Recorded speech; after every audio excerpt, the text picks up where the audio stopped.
let the chaos begin. You're listening to Fools Rush In, where the passion and the chaos wins. With a town pride loud within, this is where the game and fun begin. You're listening to Fools Rush In, where the passion and the chaos wins. With a town pride loud within, this is where the game and fun begin. Grab a seat, grab a drink, let the chaos begin. Grab a seat, grab a drink, let the chaos begin. Grab a seat, grab a drink, let the chaos begin. Grab a seat, grab a drink, let the chaos begin.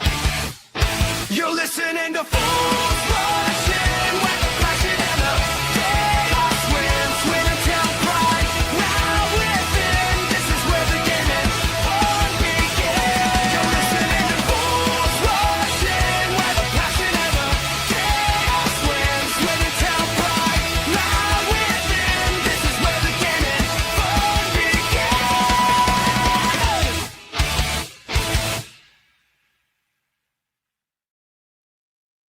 Hello, good evening, happy Monday. Welcome to Fools Rush In. As we return, yes, we had our full summer week off last week, and now we return with our sort of part-time schedule, building up towards the return of the new season. And what an interesting show we have for you. I'll be honest, it's not entirely gone to plan early doors, but that does not mean it will not have the usual FRI quality. On the agenda today, for example, we have to talk about Saturday's pre-season friendly. There were, I believe, 6, if not 7 of the Fools there. As it stands, none of those that were in attendance at the game have made it into the panel. Then we have England to talk about. There were, again, 6 or 7 of us that stayed up through the night to watch it. As it stands, only one of us is here in the panel. We also have someone who's seen a highlight package and someone who had to argue with his technology in order to be able to watch it. And then, of course, we have the highlight of tonight's episode. We have Fools Bakeoff 2026. Yes, the much sought-after return after the shenanigans and banter of last year's competition.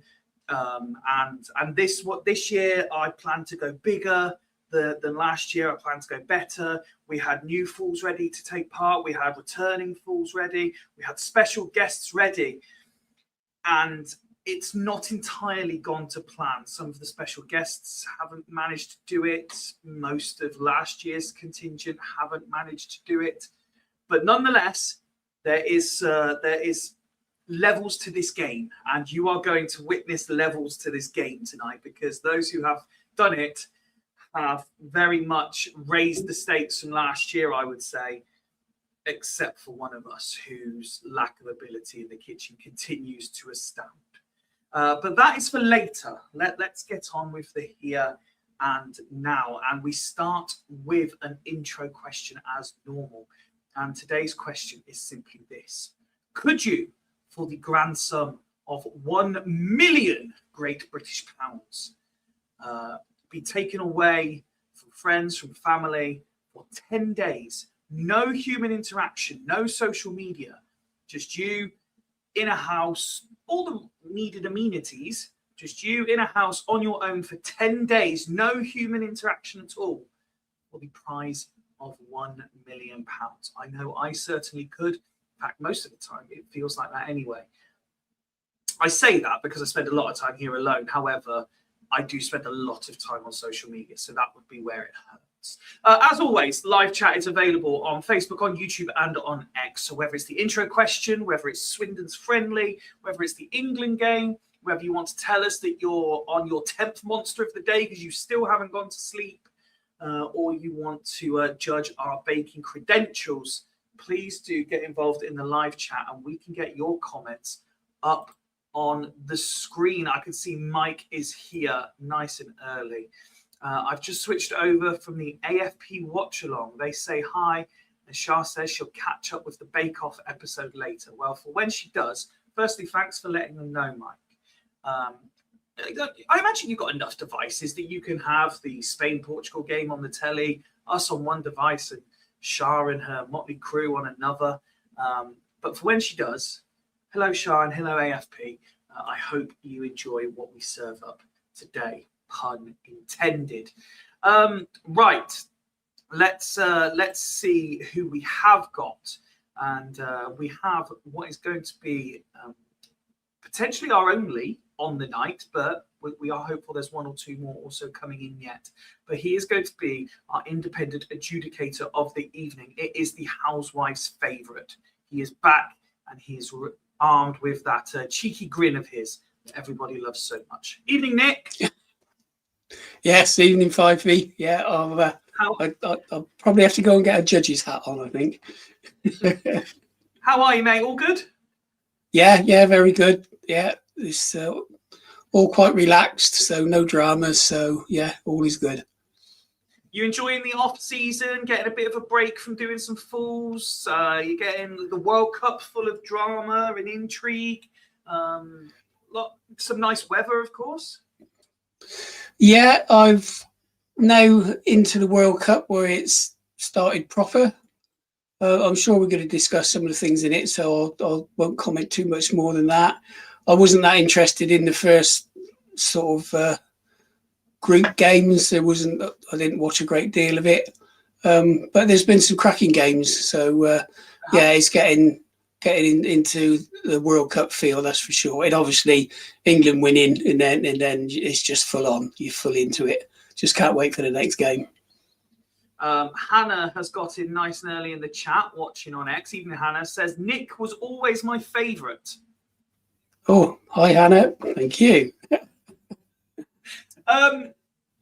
You would have heard the intro question, Nick. Something a bit different for FRI today. But could you be isolated for 10 days away from all humanity for £1 million? Oh, 100%. That would be no problem whatsoever. I'm quite comfortable in my own skin. But yeah, for £1 million, yeah, just sign me up. Especially if it's got all the facilities, it's somewhere nice. You're not stuck in a tent on Epoxy Island. But yeah, sign me up. I'm in. No worries. Don't sound too optimistic, Nick. Your family watch this.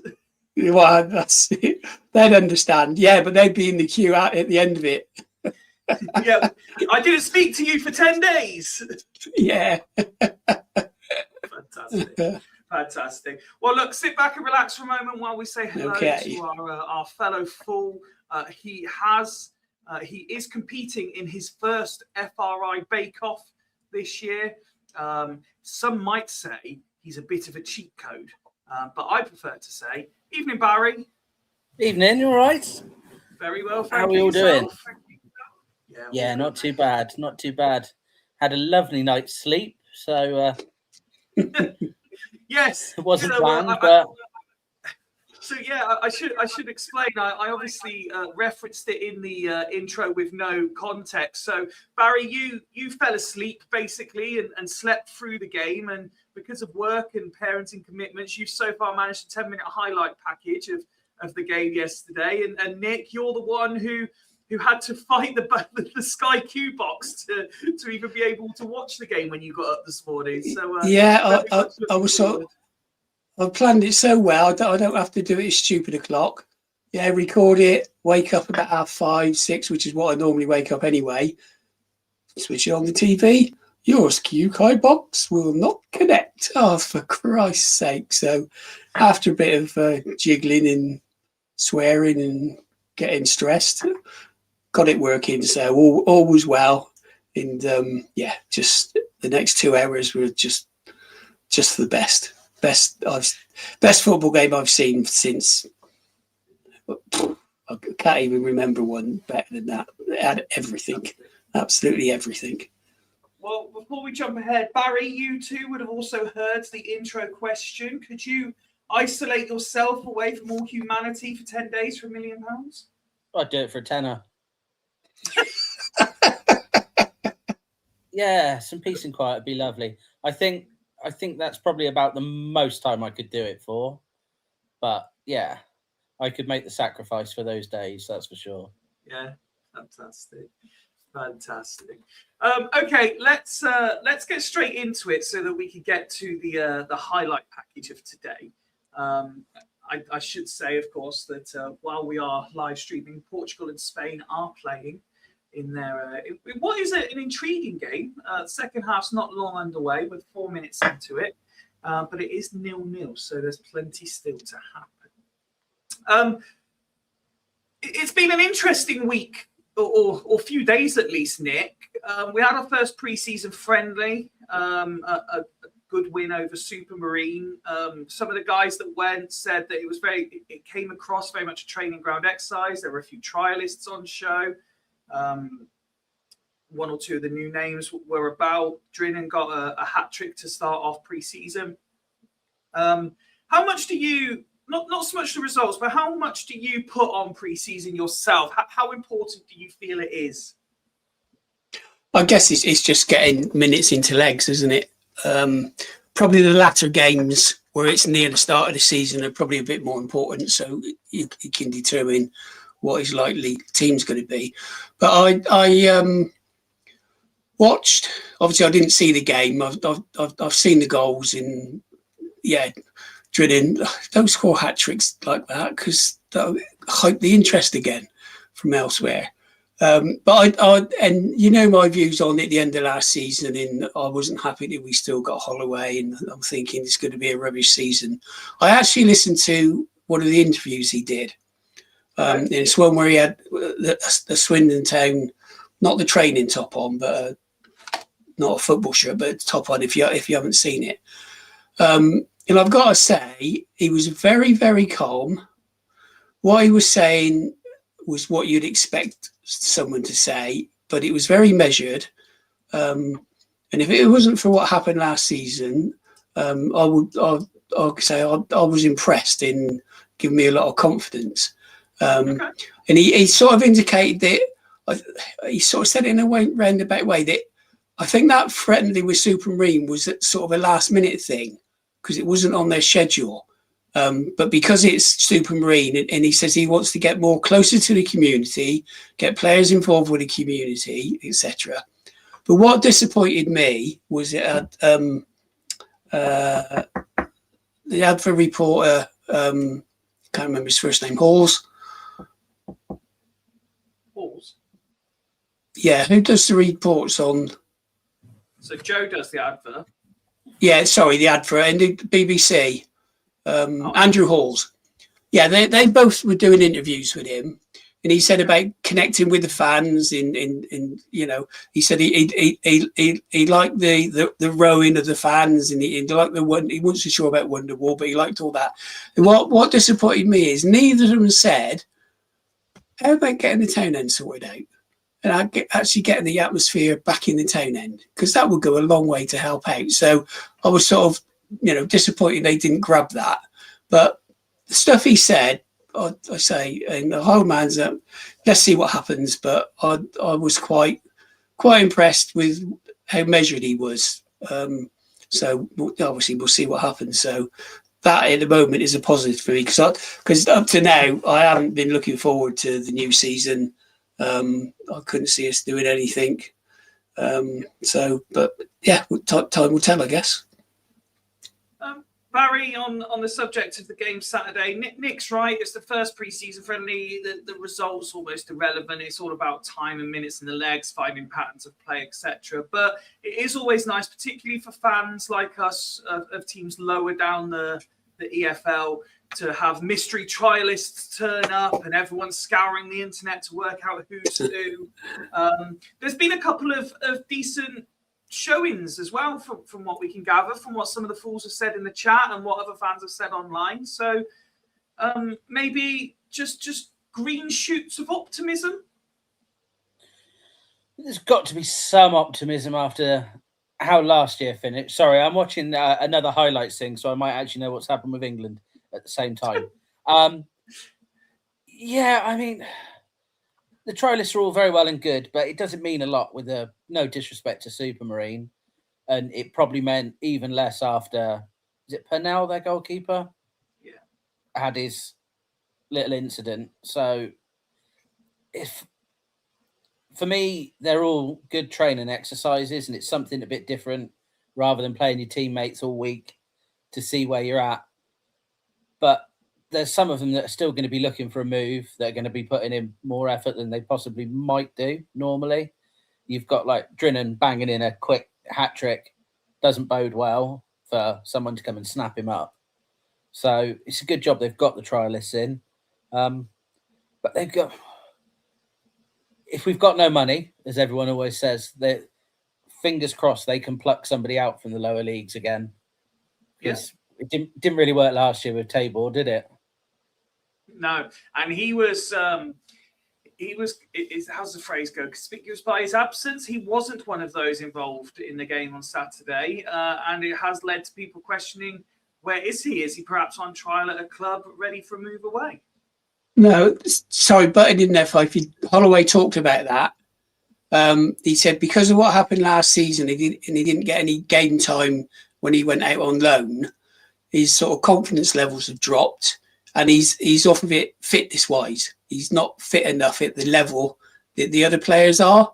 So he said he's got to get back up to that level of fitness before he will have any opportunity to be doing anything. So yeah, he did talk. So I don't think he's going anywhere, but yeah, I think he's got a lot to prove this season to get anywhere near the team. We welcome all people into the chat, of course, and we welcome all feedback, positive and negative. I'm not necessarily sure where this one's come from. Spend less time on your asses and more time eating your veg. Thank you for your time. We appreciate it. So have you got to eat it standing up then? Well, apparently so. Nick, what's your take on the transfer business today? There's been a couple of new names through the door, primarily, well, almost exclusively. We've been focusing on the defence, it seems. Lads are now out in, I want to say, Alicante. Are you surprised maybe more business hasn't been done early? No, not really. It is still quite early, and I did read what date it is before you can actually start signing players that aren't free agents and the like. So I think we brought 4 in. So yeah, that's not too bad. I can't remember the names, to be honest, but the lad from Oxford. Obviously, I worked with a lot of Oxford guys, and I'm in a meet up with some ex-work colleagues who are all Oxford season ticket holders. although he didn't play that much for Oxford, they what they saw of him, they rated him quite highly. Yeah. So and I don't think they were taking the piss either. So they were genuine in saying that. So he sounds like he might be a decent player. Inspires me. He's the one that inspires me the most early doors. Yeah, and then the lad from Fleetwood, again from the little clips I've seen, they were running. Again, it's hard to tell until you get on the pitch. Could be decent. So yeah, I think we're probably where I'd expect us to be honest. Okay. How about you, Barry?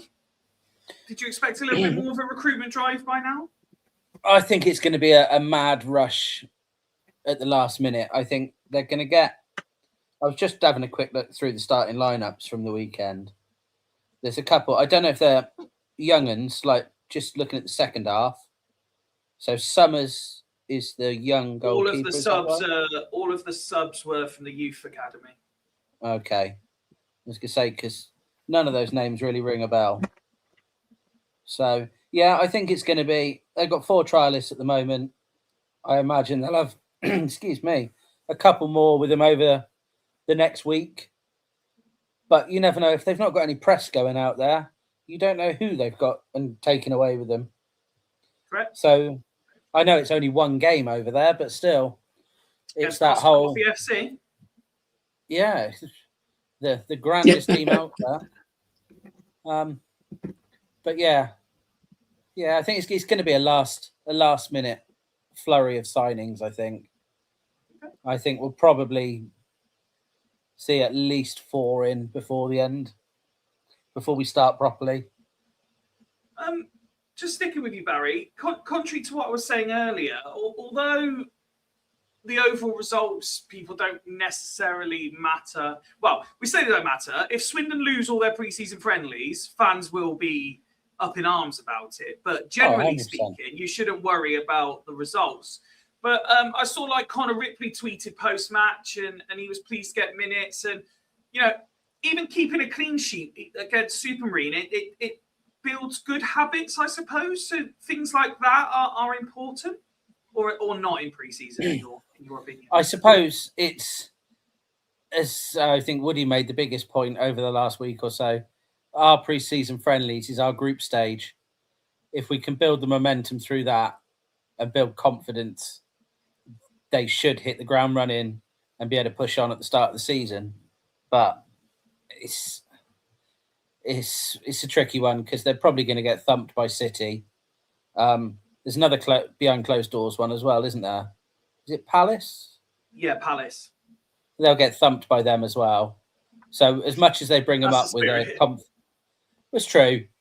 It's true. It's just going to be like a roller coaster for them. There's going to be peaks and troughs. They'll build the confidence up and then get it knocked out of them again.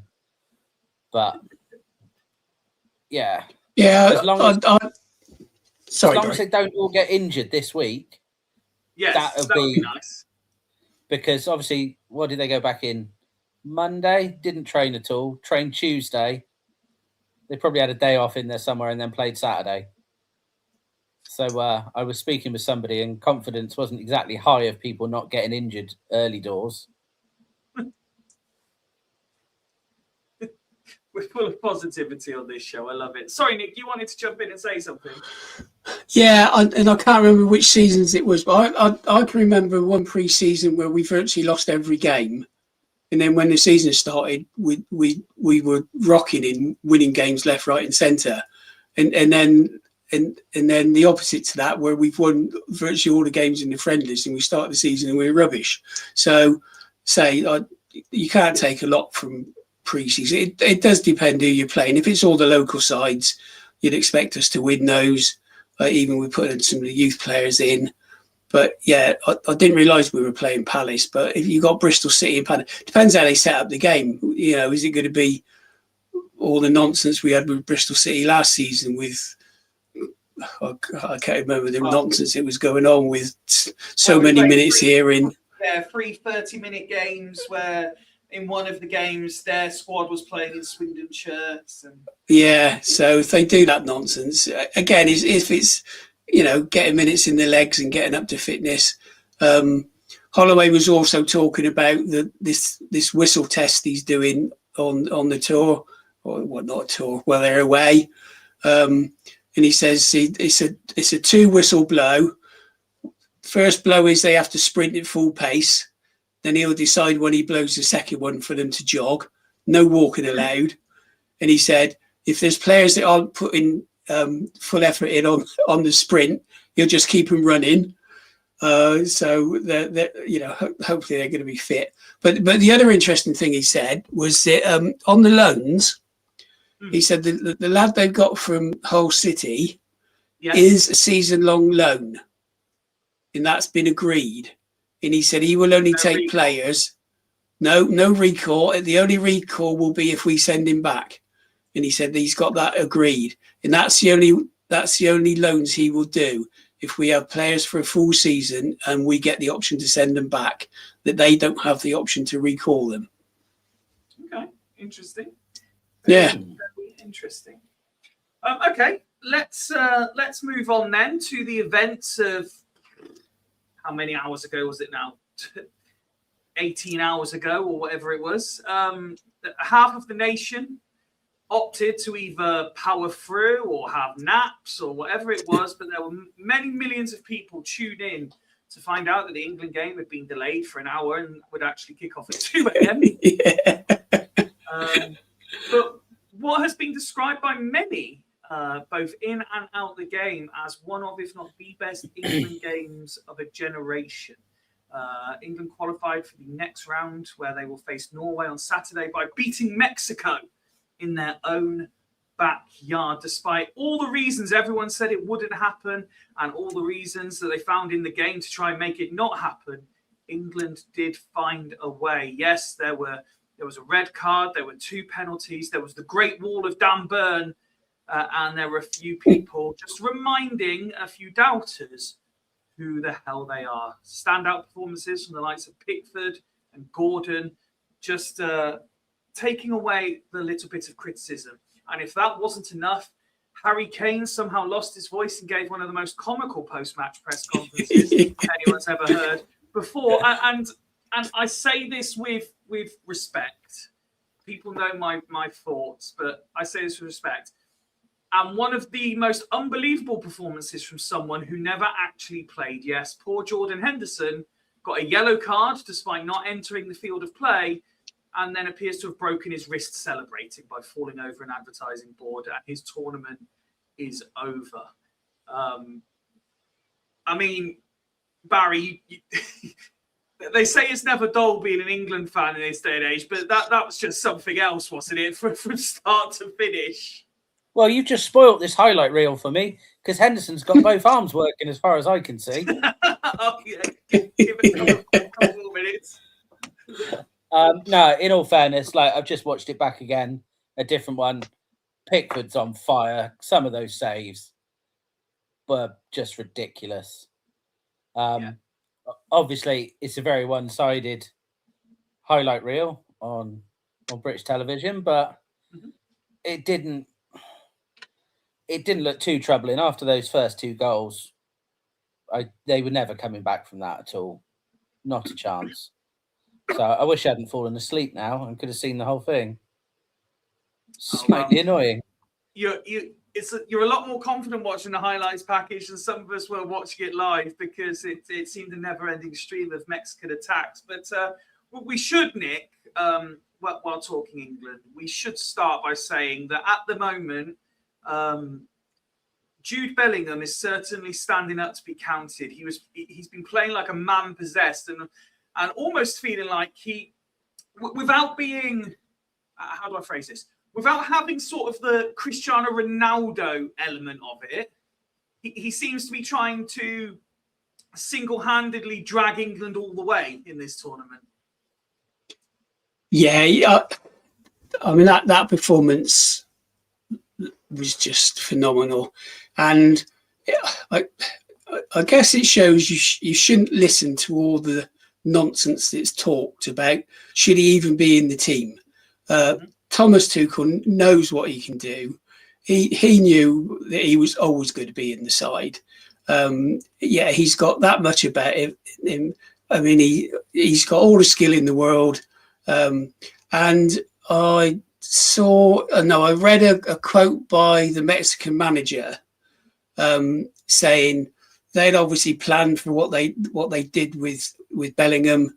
They know what a player he is, and he said the problem with him is you lose concentration for a second, he's gone, bang, it's a goal, and that's what happened twice. He said we lost him twice, and he was in, and he said that's what great players do. So yeah, he was brilliant. But for me, the one of the biggest things was, and although I just said don't listen to the nonsense, a lot of the commentators and I think all fans have been saying it with the wingers. Get down the wing, get past the player and cross it in. We did that, and that made the difference. And that was just what we should be doing. And you've got players like Kane and Bellingham coming into the box late, and you've got a chance of a goal. So yeah, that made a difference the way we played, and we actually attacked with purpose. Let's build on that then, Barry, and a young man who has faced arguably the most amount of criticism since the tournament started, managed to earn a few brownie points and get some respect back on his name, because Anthony Gordon, who himself in his post-match said he didn't feel like he touched the ball that much. England fans were waxing lyrical about his performance because, again, his press was on point. He won the penalty. What he did do, he was direct. He actually took players on this time, and he was just a constant pain for the Mexican defenders. Yeah, he definitely had a good game. I mean, luckily I didn't have to sit and listen to the rest of the house go on about how he's got such lovely hair and that's why they like him. So that was the one the other night. Who's that little man there with the bouncy hair? I like him. Go on, bouncy hair, man. So he's become a favourite in the house with the wife. She still couldn't point him out in a lineup. She could just see his head bouncing along. But no, he did seem to have a blooming good game from the bits I've seen. Obviously, I'm not the best one to answer that because I've only seen the highlights. But he seems to have come alive under the pressure. So fingers crossed, Norway put us under the same amount of pressure and they all perform again. Yeah. So the only thing that does upset me, and just watching it now, yeah, why can't they pick a song that the band haven't made God knows how many million in the last year off a massive tour? Can't they pick somebody little? It's shocking. Oh, there's a backhander. There's got to be a backhander. Nick, for regular viewers of FRI, they will know that although I like entertaining football, the one thing that's really bothered me over the last couple of seasons is the art of defending being dead. You certainly couldn't say that of England in their performance, whether it was the starting players who managed the segments, if you like. They managed the first quarter to the hydration break exactly how they wanted. They dictated the tempo. Or whether it was people like Jed Spence coming on and proving a point, reminding everyone that he is actually a talented footballer. The Great Wall of Dan Burn taking absolute no nonsense from any of the Mexican attackers. It really was a stunning defensive performance. I mean, even I want to give a lot of credit to John Stones, who he was one that I said shouldn't have been in the squad. And I remain very much an advocate that Harry Maguire would have been more influential within this squad.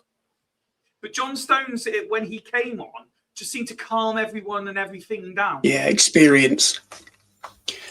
Yeah, he's got that winning mentality, the experience. Jed Spence, he had a really good game, but he played as a defender, whereas in the previous games, Tuchel was shouting and screaming at him to get up and down the line, and maybe that's not his greatest asset. But defending, again, he was putting his body on the line, and like I say, Dan Burn everything he did was great. And I think the critical thing for me though was that, and all the punters said it all the way along: first 20 minutes, don't concede, and we actually played football. We kept the ball, we kept it moving, we kept them moving about. We didn't exert too much energy because obviously it was going to be sapping conditions. And so for me, that is exciting as the last 20 minutes was, with backs against the wall, because games like that are brilliant when you're actually defending and you're doing it. But that first 20, I think that for me that was the critical point. And then we got the goals at the right time, 2 in 2 minutes, and you thought that was it. And obviously saying just hold out to half time, and then bang. I mean, fair play to the guy. I mean, he was left with a lot of space, but didn't he lash that into the net? And the thing that worried me at the end was, where the hell did they get 11 minutes stoppage time from? That was and you could see, and in the back of your mind, you know what's going to happen. They're going to get a last kick bloody equaliser, and it'll go to extra time. It was like, where the hell did that come from? And Tuchel was moaning, saying, then he let him, after 11 minutes had gone, he said, you still let him have 2 more corners. What's going on? Overall. In my house. No, it's like, oh, no, not. I mean, we've had it enough with Swindon with added time, getting beat in stupid time. So to have the threat that it might happen to England was, very stressful to watch.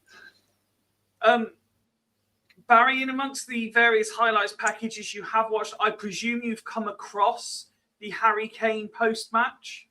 Oh, that was the first thing I saw. Through it. Talk us through it, because every time I watch it, I just laugh again. Oh, it's just his voice going, bless him. And it comes back, it goes again, it comes back, goes again.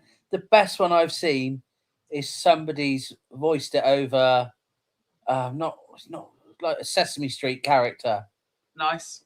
Oh, it's brilliant. Absolutely brilliant. But yeah, I think he knew the second he started speaking, that was it. He was getting ribbed for it. Something wrong. No matter how good the game was, and it was an extremely good game. It's the here's James in chat. Even James says Bert and Ernie. Yeah, it was a Bert and Ernie type character. No matter how good that game was, that is what the game is going to be remembered for, regardless. It'll be that interview. That interview, Henderson falling over the barrier, and then the game. Yeah, exactly. But if you haven't seen it, and you can bring yourself to watch one more, I would highly recommend the BBC football clip where they show Wayne Rooney, Joe Hart, and Mika Richards in the split camera view. So you've got the Harry Kane interview and just them pissing themselves in the studio listening to it. It's absolutely amazing. Let's have an actual sensible word, Nick, on Jordan Henderson. Of course, we wish him a speedy recovery, regardless of whether we think he should be there or not. But how on earth has he managed a performance where 0 minutes on the pitch, 1 yellow card, one competition-ending injury? How does this happen?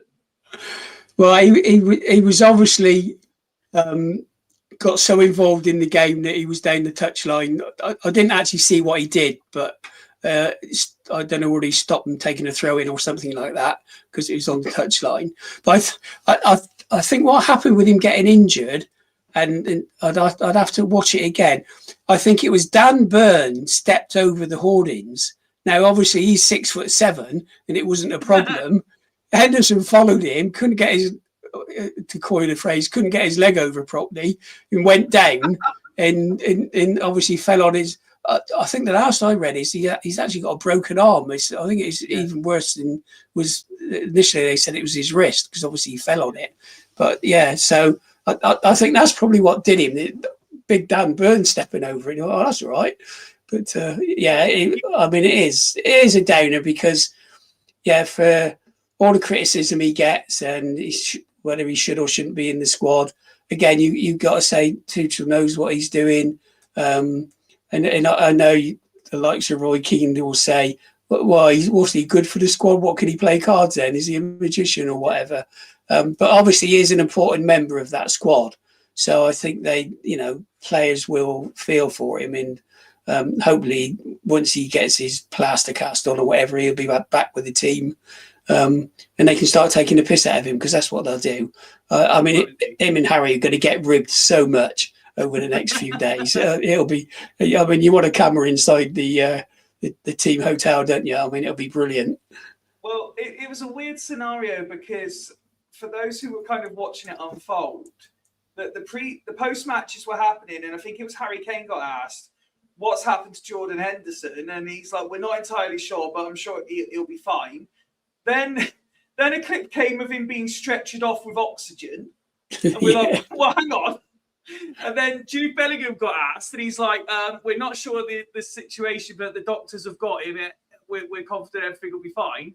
Next thing you know, Tuchel's come out. No, it's not good at all. Then we're hearing he's broke his wrist. Then we're hearing he's broke his arm, and now we're hearing that the squad have already made their way to Miami, but Jordan Henderson's been left in Mexico until he could get to Kansas. Yeah, He's just stuck in Mexico. Yeah, it is horrible for him. It is horrible. Oh dear me. Just very briefly then, before we go on to the main point of tonight, Norway on Saturday at a much more reasonable time, Barry, a 10 p.m. kickoff on a Saturday night. What are we thinking about that game, Mark? Because Norway have looked good to me throughout this competition. Yeah, I was very impressed with them last night, I must say. They handled that quite well. What kind of a team they'd be without Haaland in it, I don't know. But sometimes you just need that difference maker. I think, I'm more confident that we'll beat them than I was Mexico. So, it should be a good game. I know, because realistically, the route, Nick, is if we are to do it, if this is to be our time, it's Norway, Argentina, France is probably the route we have to take. And Woody was saying that despite the obvious qualities of Argentina and France, Norway would be the one that he would be most concerned about England losing. Yeah, it is going to be hard, but depends how they set up and how they approach the game. Because against Brazil, they were very much keeping possession, and they were doing a lot. Things that frustrate us: sideways passing back to the goalkeeper, back wide into the middle, back again. So. And when I was watching it, saying, for Christ's sake, put a cross in for Haaland. Why just knock a cross in? And obviously, when the sub come on, and I think he set up both goals, and bang, you get 2 goals. So, but it'd be, I guess, there's a lot of players that the teams will know each other. So it's going to be like another European Premiership type game. So. But I mean, at the end of the day, we probably have we got better players man for man. I mean, I think they have got a decent side. They've got some very good players. They are. Well, they're more than a decent side, to be fair. So I think we're fairly evenly matched, and it's like the last game. You need the big players to stand up. If they do that, we'll win. Well. On the big players, Barry, is this simply a case of who shows up more between Bellingham and Kane and Odegaard and Haaland? Yeah, it could be. I think it'll. Well, it's difficult, I suppose, because Odegaard and Haaland have played each other a couple of times already. There's no real difference in them. You've got Kane and Bellingham will be out to prove a point, as Haaland's been sort of on paper one of the top 2 players in the Premier League. They'll want to prove that they're still better than the guys in the Premier League, even though they're not there, I think. But yeah, I think Kane's probably got it over him, as much as it pains me to say it, because I'm not the biggest Kane fan. There's just something about him I don't like. But for me, I think he's just got the edge. Okay. So I hope he proves me right. On Saturday. We'll find out on Saturday. Okay, let's get into the main event of the evening then. Sorry, Fifey, I've got to make one more comment about the World Cup. Yes, please. we've seen the issue with this American player that's had his suspension suspended, which I didn't even know that was such a thing. And for me, it just goes to prove that the World Cup should not have been held in America. It's a totally wrong place to do it. I'd rather have had it in somewhere like Mexico. They're a proper footballing nation, love their football. Mexico? Yeah, solely, not joint. I mean, it's all based around America, isn't it? It's America that's dictating everything. And the intervention for Trump is just a nonsense. So it just puts a bad taste in your mouth. It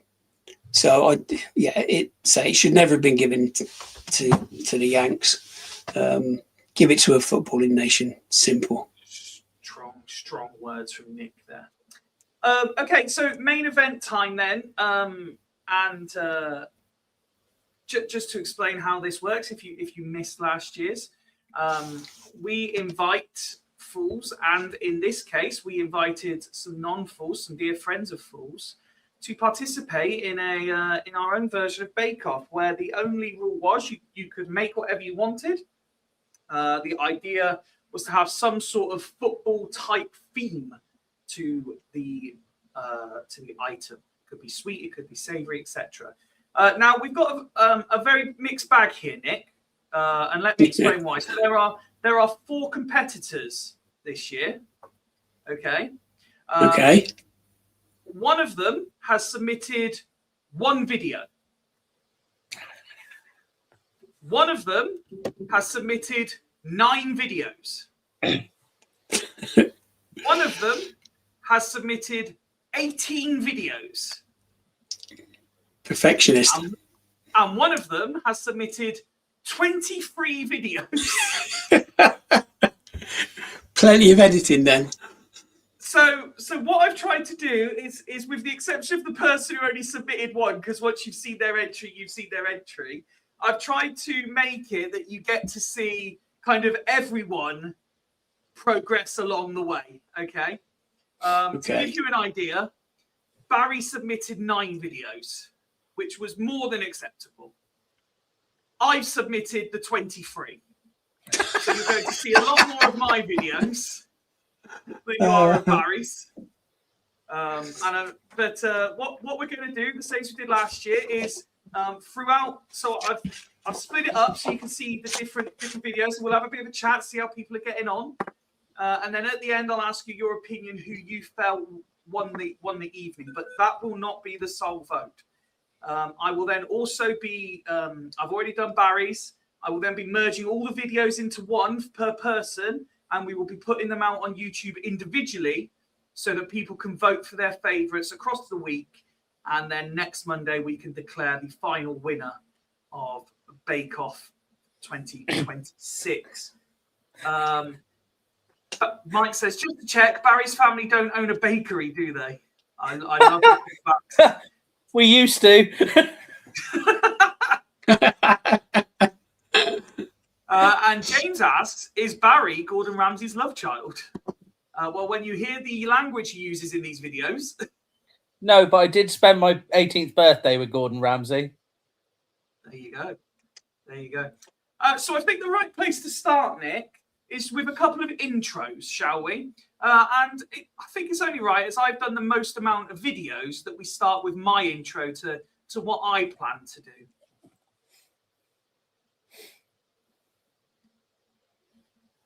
I say that, it's now not working. Hang on. Family and people who just wanted to laugh at me being absolutely shite at baking.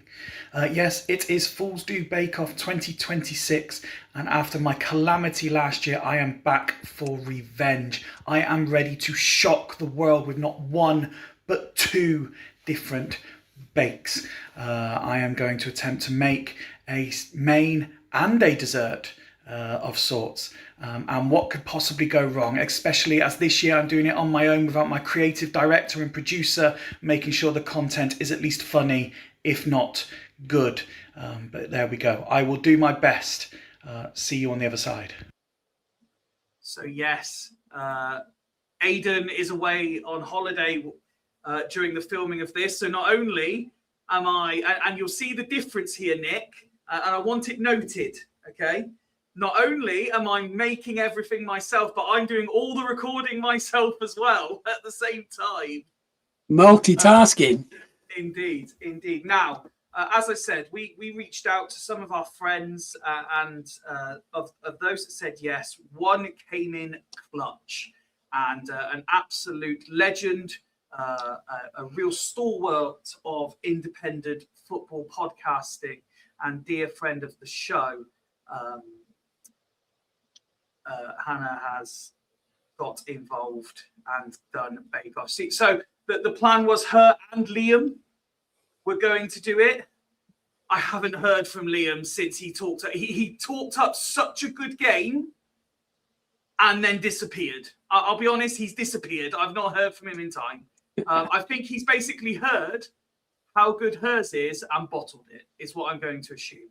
So by all means, everyone message him, boo hiss, treat him like a pantomime villain, because he didn't put one in. But thankfully, she did. So, as I am basically Emma Hayes at this point, we're in a kitchen and it's vaguely football related. So I need a blackboard and chalk. There will be XO, that's how it works, right? I tend to take things a bit too far. I'm not a professional baker. I know you've got, people with strong baking heritage in this esteemed competition. I am not a professional baker, but I do like eating cake. So the game plan. So there's one. Fife said I had to do an introduction, so this is my introduction. And the reason I am blabbering is because I still haven't fully formed the plan. One is drink. So I am going to make a complimentary cocktail for my cake. It probably won't be served at the same time as the cake because I'll drink the cocktail while I'm making the cake. This is absolutely fine. And right, so that's that one. It's going to be a strawberry daiquiri slushy because I've got a ninja slushy thing. So I'm going to do that. And made with fresh strawberries, so very England, kind of World Cup themed. I'm sure I can, that's that. Maybe? Right. Step 2 is cake. I am making a football cake. It's a confetti cake inside with buttercream, and on the outside it will resemble, hopefully, some form of football, probably a slightly dilapidated football, a end of season, being kicked around a bit, probably could do with being pumped up football, but that's happening. And then number 3 is the bonus round, because bonus cake, there might be a tiebreaker. So I am creating a Swindon themed bonus bake. That's the extent of the plan, I think. So it's all good. Draw a line under it. It's on the blackboard now, so we have to do it. And is there a thing? Sophie's behind the camera. Is there a thing like, let's get dancing? Is there a thing like that for Bakeoff? Let's get baking. Let's get baking. No. It's like ready your ovens. It's something. Get your ovens ready. Give me 1 moment. Something about soggy bottoms. Anyway, we'll work it out. Right, can you press that now? Very good. So Barry, is Barry frozen? Barry is No, frozen. I'm watching the football. Oh, yeah. So, slight interruption. In injury time, this is a spoiler for anyone who is watching. Spain have taken the lead against Portugal. But there we go. So, Nick, you've seen 2 intros. so far. I said I'm going to shock the world. Hannah has basically said what she's going to do and then talked down her chances of winning. No, it's yours will be interesting to see what you actually come out with. Hannah's probably leading at the moment because she's putting alcohol with it, so that can't be bad. What you have had is 2 fairly detailed intros. Should we just throw in a third intro just for good measure, just so you've got a good taste of how the competition's going to go, Nick? Very here's, brief. another intro. Here's another intro video for you. Welcome to the Fools Russian Bake-Off with Barry B. Benson. That's all you needed to hear.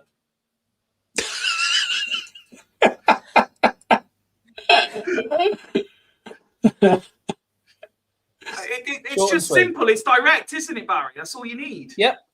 I mean, I just didn't read the rules, did I? You just didn't know how serious people were going to be taking it. Well, yeah.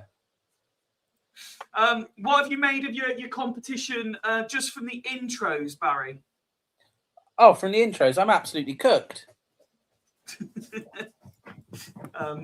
Okay, so what we're going to do now is we're going to get into it, Nick. We're going to see the early stages of development, and we're going to start with Fifey video 2 and 3. Okay. Okay. Hopefully this has worked. No, that's not worked at all. Hang on. Why hasn't that worked? It was playing on my screen and nobody else's. Sorry, boys. Hang on. Let's try that again.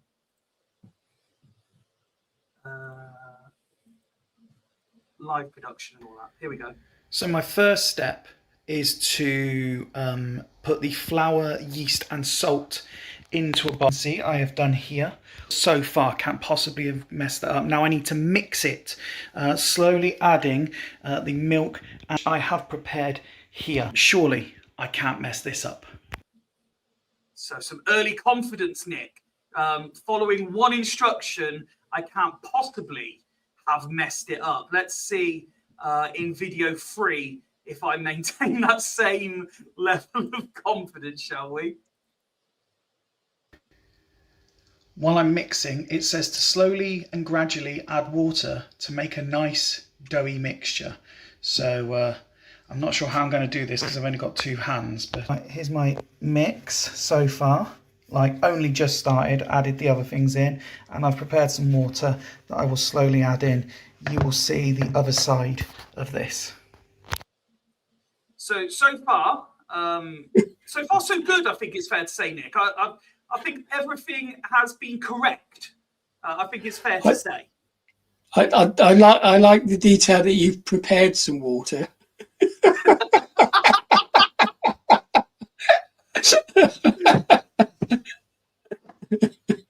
Instead of you turn the tap on. Yeah, I've turned the tap and put it in a mug. It wasn't enough. I had to do it twice. We interrupt my progress to bring you the 4th competitor.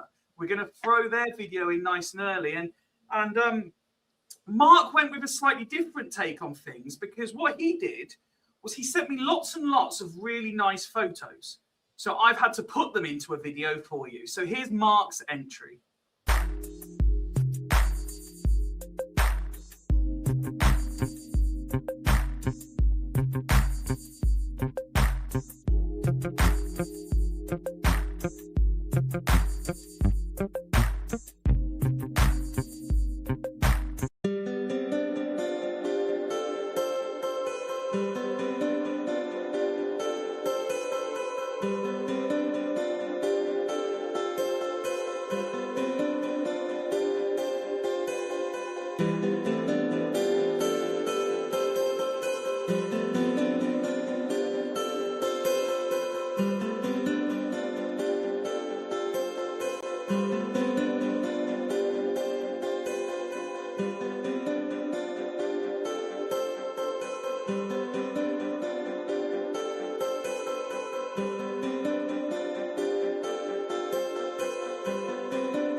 So there we go.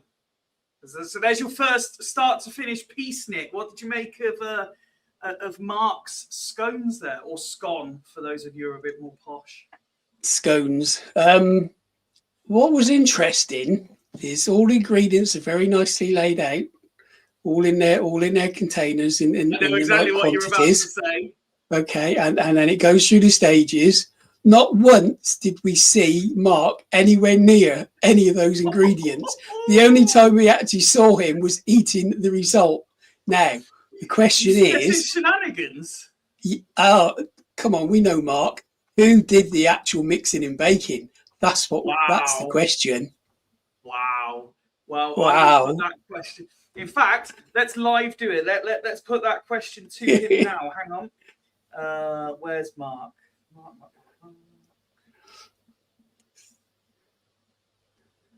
Hello, mate. Just letting you know, on the live stream of Fool's Bakeoff, Nick is calling shenanigans against your piece because the only time we see you in any pictures is eating. He's suggesting there is at least a possibility you didn't make them yourself. So I thought I'd give you the right to defend. There you go. I'll let you know if it says anything in the meantime. Anyway, let's get back into the heat of the kitchen, and let's see what I'm up to as we go to Fifey video number 4. So I fear I may have already done it wrong, because I'm not really sure what it's supposed to look like, but we're going to persevere anyway. So the next step is I need to transfer a mixture onto my floured surface and knead about 5 minutes, which I believe from my year 7 through 9 cooking classes means the massage stuff with the hands. And then I've got to let it set in a clear bowl for around about an hour and a half. So I'm going to go and give what I'm guessing is supposed to be dough mix, a massage for 5 minutes, and see what happens. Wish me luck. Barry, I instantly saw you laughing because I wasn't entirely sure what it was supposed to look like, and I described kneading the mixture as giving it a massage. Oh, that tickled me. That's the best description of it. The massaging type thing. Should say, Cristiano Ronaldo's World Cup is over. It's full time. Spain have won the game 1-0. So they progress to the next round. Portugal are out. Let's see how the kneading stroke massaging thing went, shall we? With Fifey video number 5. So for a short moment of time, I'm going to have to do this one-handed so I can hold the camera. But I do know that I was right. It is the kind of massage thing where you fold and you stretch and you do all this nonsense. So hopefully this is going to turn out okay. I'm not sure. I'm no expert at this. This is very hard to do one-handed though. Instantly laughing again, Barry. That's looking good, Fifey. It's some technique. Thanks, mate. And did you notice I was doing it left-handed as well because I was holding the camera with my right hand? Describe the technique for me, Barry, because you're clearly better, more accomplished in the kitchen than me. For a left-handed kneading, was it going okay? For left-handed kneading, for a right-handed, that was very good. A little bit more of a stretch to it, I think, but yeah. Other than that, you're 75% of the way there. Okay. I tell you who could tell you how to do it. Garv knows someone. Garv does know someone. Absolutely. Let's see what's going on in Hannah's kitchen, shall we? As we bring up her next video. So Hannah, video number 2. Right. So I've got a KitchenAid. So Lian Chu, I'm clearly taking this seriously. I used to do loads of baking, but haven't done anything for a while. But it means that I've still got shit like this, and very good at the, saving the planet. So this is the cake pan. The strawberries are for the drink. The lines are for the drink. We're going to make hexagons and pentagons. Did you know this? I did not know that the footballs are made from hexagons and pentagons. I just assumed they were all hexagons, but they're not. So there we go. We've learned that. We've got a bit of blue here. A bit of blue for the lads. This is a clue to the bonus bake. Yeah, so we'll come back when we've done a bit of baking. So the one thing I instantly recognised, Nick, is it looks a lot more professional in her kitchen, and there's significantly more ingredients. And some machinery that will help out rather than mixing everything by hand. Yeah, and very professional, wearing an apron. Very impressive. Yes. Well, the apron comes up again a little bit later, but I think it's about time. Actually, before we see what's going on in the master's kitchen, let's just go back to mine and see what's happening. Okay, so if I followed all the instructions properly, I now leave that under a tea towel for around about 90 minutes. To see if it rises, it should get to about double what it is now. And then we do the next bit. In the meantime, we start phase 2. We start phase 2, Barry. What do you think phase 2 might be? I shudder to think. Well, let's... I'm still not sure where you're going with it. No, still no idea. Fifey, I think your next task would have been to clean the work surface off. Oh, yeah, don't worry. That gets done eventually. Mike says, I was just typing about the apron, Nick. I think it's only right. He's been waiting a little while, and it is next. Let's go and see what's going on in Barry's kitchen. So far, we've had his detailed intro. Let's see how things started. Go. Oh, hello. It's that time of the year again. It's Fool's Bake-Off. What could we possibly be making today?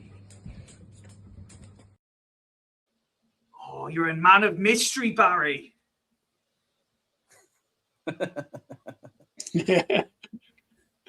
I really don't know what to say. What do you mean? A man of mystery. Well, what could it be? I would like to highlight. Hannah's got the lovely brand new KitchenAid mixer, and when you see mine, that's actually older than me. It's a miracle that it made it through the bake. Mike says, I'm worried Fifey hasn't activated his ingredients enough, so it might be a bit tight. I couldn't tell you. I have no idea. Need to stretch your gluten. Need to stretch it.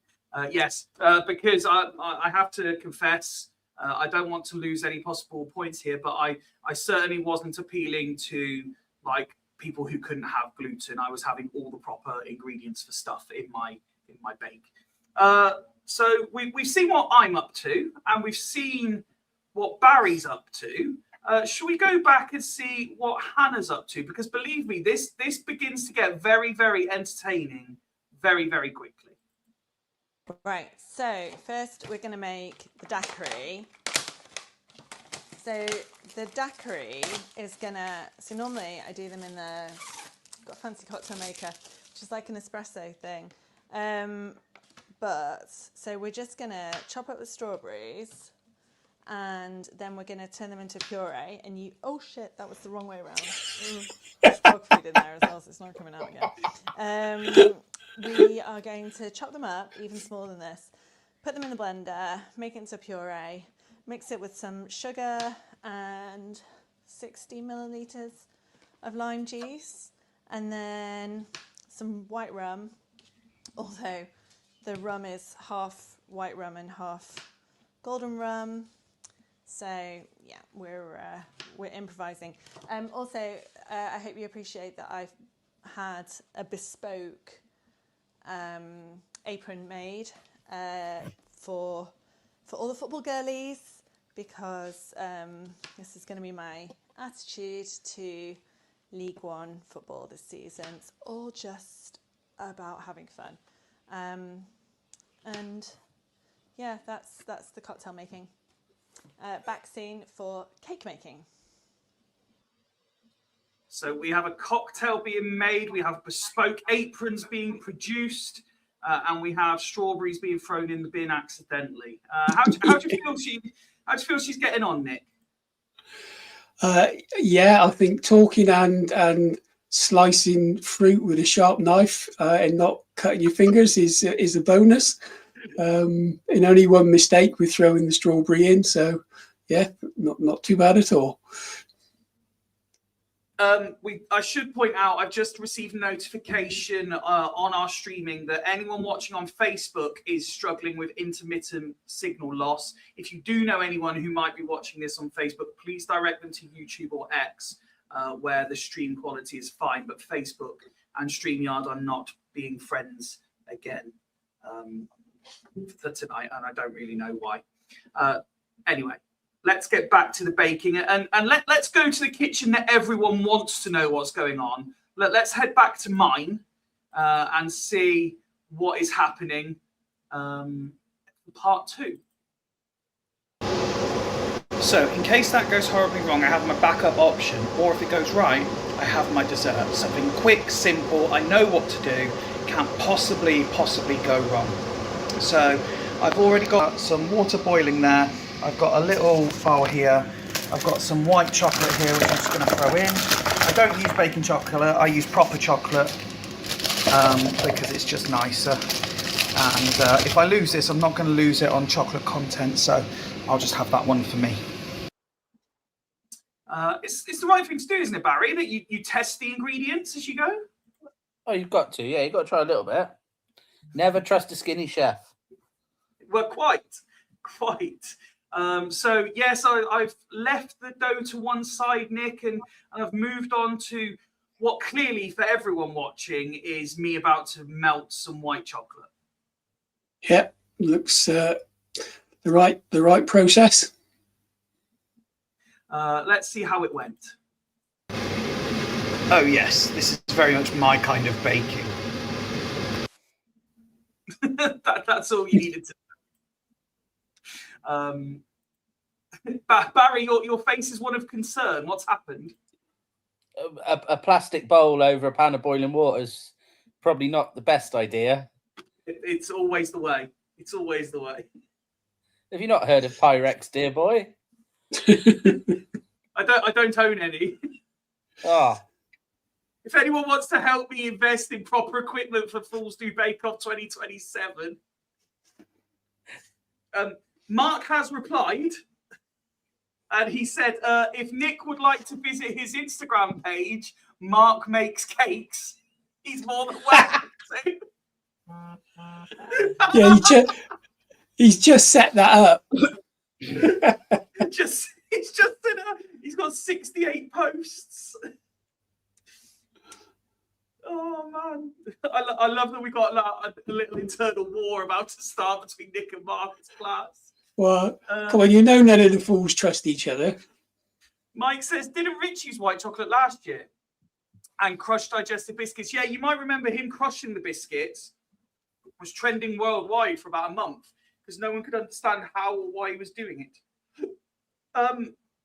So that's what I'm up to. Should we go back to Hannah and see what's happening there? I think it's like I said, there's levels to this game, and there's what I'm doing, and then there's what she's doing, and it's two very, very different things. So it's been a wild start to the process. Look at the split screen here. Stitch figurine mugs have been broken. The sous chef has been sacked for a strawberry puree related incident. And quite honestly, I'm at this point wishing that I'd maybe just drunk the rum. So the slushy is slushing. Well, at least it's turning. It's only just gone in. Not sure how optimistic I'm feeling about it at the moment mainly because it's only got like 80 millilitres of rum in it and fucking about 1 million strawberries and loads of sugar and water. So we'll see how this goes, but you can't just dump extra alcohol in it because it won't freeze, because science, apparently. So, yay, on to round 2. She's not necessarily coming across as the happiest with how things are going early doors, Nick. No, obviously some seems to be, mind you, there's probably a typical chef, some tension in the kitchen with helpers or not so helpful helpers. Well, yeah, she already suggested, Barry, that the sous chef has been sacked. Do you have similar issues in your kitchen? Unfortunately, I had no other option but to keep my sous chef employed. There was a lot more videos that were made, but somebody was confusing record with pause and stop, and record and pause and stop. And there's probably about a 2 or 3 minute section that we did it, and I went, "How was that?" She's like, "Oh, I was supposed to be recording." Oh, so we could have probably had quite a bit more footage. I would love a director's cut of what was going on in your kitchen. Yeah, it would have been very much kitchen nightmares. Well, speaking of kitchen nightmares, let's carry on with Hannah. Encountered another small incident. So cake tin, by nature, like you make a cake, it bakes like from the outsides first, and so if it's deep like this, then you need to, like, it'll burn on top and around the sides. So you put tinfoil over the top. Heatwave tip. If you put tinfoil on the inside of your windows, you just spray them with a bit of water, and you put tinfoil on them. Except this was all the tinfoil that I had. So not only did I not properly heat protect the windows, I now have no tinfoil for the cake. It's pie. It's fine, Nick. I would have just taken the tinfoil off the windows and used it anyway. Who would know? Yeah, who's gonna know? Who would know?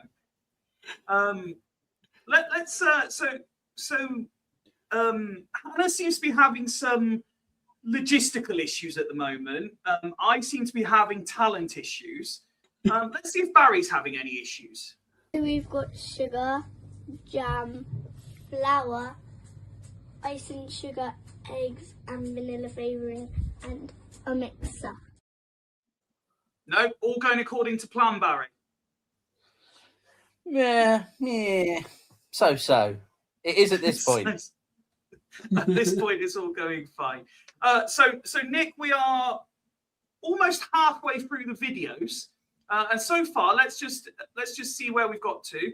I have made a doughy substance that's made Barry laugh. Hannah has broken stuff and sacked her sous chef, and Barry has showed his ingredients. What do you think of progress at this stage? Well, I guess it proves it to produce something of quality. You need to be very patient, take your time, and make sure you do it in a very processed manner, rather than just panicking and throwing everything together. Or maybe that might even work. Well, these next 2 videos might just so happen to show that perfectly, because patience is my middle name, and throwing stuff in is definitely my way of doing baking. So there we have some lovely melted white chocolate, and next we're going to add the cornflakes before we add the Smarty Flags. So we've got cornflakes and we've got Smarties. What could possibly go wrong with this concoction? Who knows? But we're going to stick with my videos and see what happens next. I actually prefer doing this with Rice Krispies, but I had a bit of a cock up when I bought the multi-pack of cereals, and they had like Rice Krispie multi-shapes, which isn't the same, so I'm having to go old school and do cornflake versions instead, which is going to make this next part a bit harder, but it is what it is. Barry, do you like my dainty stirring of cornflakes into chocolate? It's very elegant, shall we say? People think I'm this big oaf of a human being, but I have a delicate touch when I need to. You need a little towel under your bowl to stop it moving. Then you get away with doing it one-handed. Oh, okay. See all these tips I'm learning as I go. Next year, I'm going to be so good at this. I'm mixing in cornflake. Did you? So I very much appreciated in Hannah's videos the length of detail in her own commentary. Did you notice that, particularly at this point, Nick, I started to explain basically my own cock-ups in a level of detail, so you knew exactly what was going on? Yeah, I guess that's probably not the best strategy. What you should always do is come across confident at what you're doing, and then people might believe you. Okay. Well, let's see how confident Hannah is as we go to video number 6 and 7. So there's been another incident. So this was Number 1. the first incident. There's been another incident in trying to melt butter. So this is incident number 2. So now I am deploying things that I would actually smash for fun. So Both of you, you're going to be getting a bill. Well, so when I saw the videos, so the first one, where she talks about having the KitchenAid, so she posted a picture on Twitter. I don't know if you saw it, that said I might be taking this a bit too seriously, and it was all these Amazon boxes. So when I saw the video of the KitchenAid, I said, please don't tell me you bought that to do Fool's Bake-Off. And she's like, no, I've had this time. I was literally about to start like sending you money to apologize that you put all this investment into it. Oh dear me. So yes, that was video number 6. Let's see what happened after everything got smashed. So before I smash it, so into that we've got the dry ingredients in here. So butter going in. And then so I did that on purpose. It's still completely intact. It's not even slightly chipped. Although I'll probably work out in a minute that it's broken the bloody floor or something. Right. I remember from last year that cracking the eggs is a very important part of this process. We need 3 eggs. I've never seen anyone crack anything like happened last year. So we just go for my grandma taught me to just whack it on the side. Expertly done. The bowl. So the mixing bowl, so that's what we're doing. I am a nightmare for leaving eggshells in the egg box. Yeah, you see, it's easier than it was made out to be. There is literally no eggshell in here. We're good. Yeah, so hopefully that's all of that. Then go full Nigella and stir with.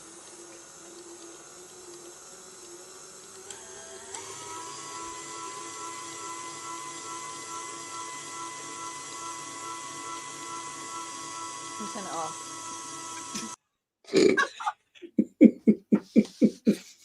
So for context, for anyone watching this for the first time, you really should go back and watch last year's Bake Off. But yes, there was a huge debate about the right way to crack an egg. It went on a lot longer than it really needed to. But although we've got smashed up pottery, we've got people coming in to check that everything is all okay. Progress seems to be being made, Nick. Yeah, it does. So yeah, it's Again, I wonder if that was the sous chef that was sacked in trying to get his job back, or wanting to rescue his kitchen floor. There's been a lot of me and Hannah, as we said there would be, because we submitted so many videos. Let's find out what's going on in Barry's kitchen. Right, so we've got 250 grams golden castor sugar, 250 grams of not butter but bacon spread because I'm tight. Into the mixer we go.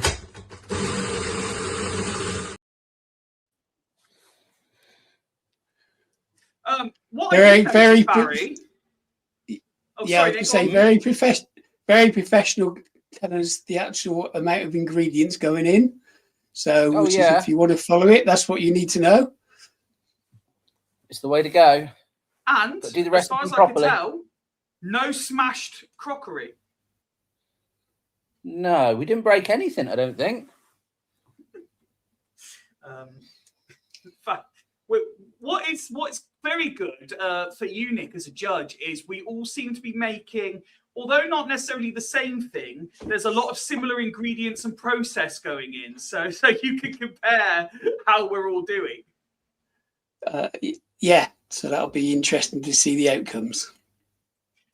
We're going back to we're going from Barry's professionally done videos back to my kitchen and to find out what's going on in videos 11 and 12.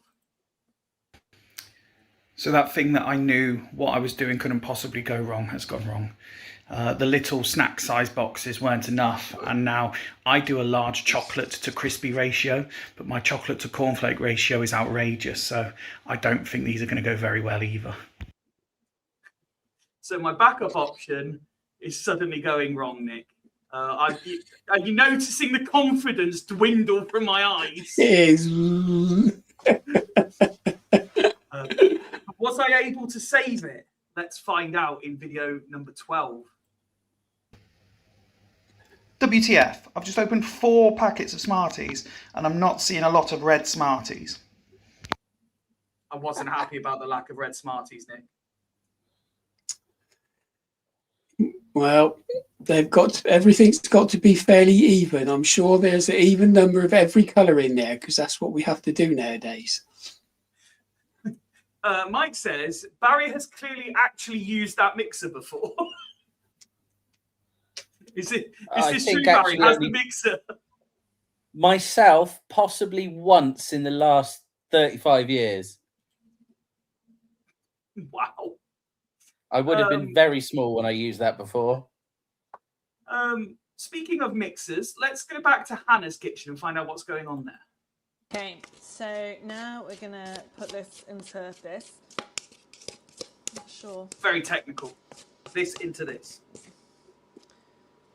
No. I feel like maybe we should have made more. Okay. I feel like maybe. But the good news is that the cocktail slushy thing is ready. So at least one of my, and honestly the only one that I care about, because let's be honest, it's the only one I'm going to eat. I really don't think that there's enough here.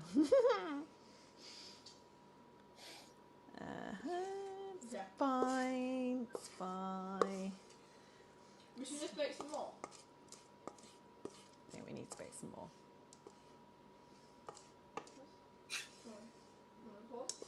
Yes. The only one that she cares about, the only one that she's going to eat, Nick, is the drink. Yeah, well, you can see why. Everything else is sort of quantity preparation seems to be a problem for more than one of you. Let's see whether more did have to be made as we carry on with Hannah's story. So I've been to Ashwester. I've also lost my voice in the last Hurricane! So I've been to Ashwester. We've got butter now. I also found some Frylight, which apparently you can use as cake release spray. because I feel like that was the next thing that was going to go wrong. What else? I tried to get buzz balls, didn't have buzz balls. I felt like I'm at that stage of the process. So, ever the professional, she even vlogged the fact that she went to Asda halfway through to get more ingredients. Oh, good job it wasn't on a time limit on doing the actual bake, because the customers would be waiting a long time. As you've pointed out, me and Hannah seem to be having some issues. So should we go into the calm serenity of Barry's kitchen and find out what's going on there? So the key to a perfect sponge is to get lots of air into the mixture. So we need the mixer. So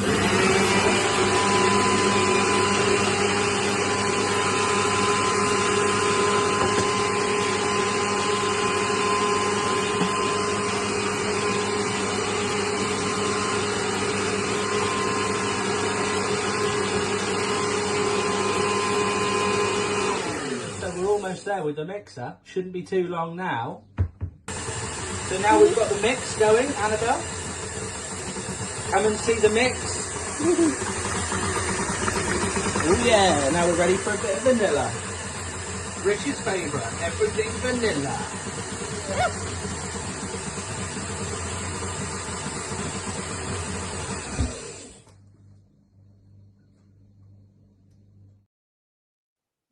I hope you followed that recipe all the way through there, Nick.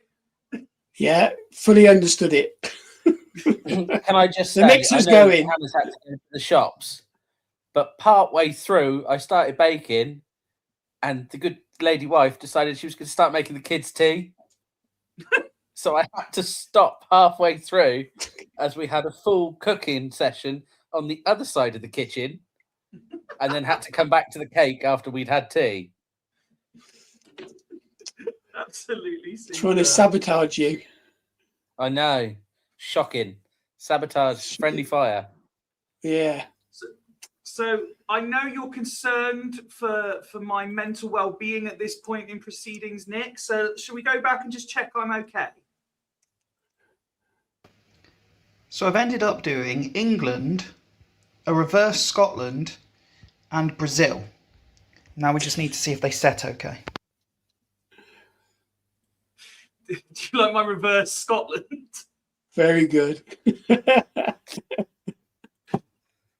Barry, considering I'm probably of the four that have entered the least accomplished in the kitchen, how do you actually feel I'm getting on at this stage? They're a very difficult. What's the word? We can't really go patisserie for a crispy cake, but they're a difficult thing to get right because too much chocolate and they're far too solid to eat. Not enough chocolate and they fall apart. So yeah, mine are generally solid things of chocolate. I'll be honest. Let's see how I was personally finding it. The only good news so far is I now get to eat this weird sort of cornflake Smartie melted chocolate left in the mixing bowl. That does not look good. Nick just instantly, that does not look good. That does no. So I'm eating what's left of the melted chocolate and Smartie mix. Should we go back and see what's happened to Hannah? Has she got home from Asda yet? Is the question. Where are we? Hannah video number 10. So there's been a further incident. So when I was driving home from Asda, I was like, yeah, I can't use that spray stuff that I bought because I've already put the cake in the tin. And then when I got back and I checked how much butter we needed, I noticed that we should have also added 180 milliliters of milk, which was not added, which is why it looks so thick when it went into the pan. So I've now taken so the pan is now empty again, but it is nicely sprayed.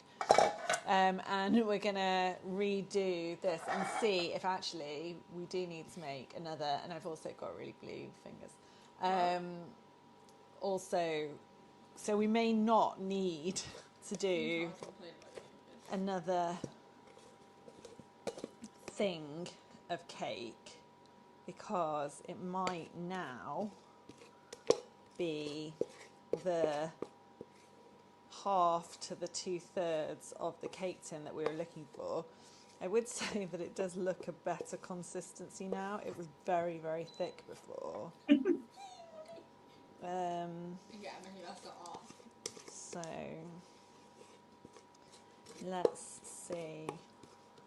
I feel like it's very, very light. Is that 2/3? It's definitely half. I feel like... Oh, and the other thing that I didn't get when I was at Asda, which we obviously would have benefited from, was tinfoil. I can eat it all, don't worry. So... But the advantage of not adding any more batter is that it'll cook easier and quicker. So maybe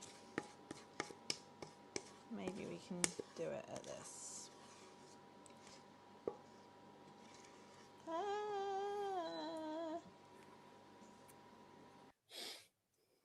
What I most enjoy at this stage, Nick, is, and ever the professional that she is she goes from presenting mode, telling you what's going on, to just internal commentary, and then back to the mode.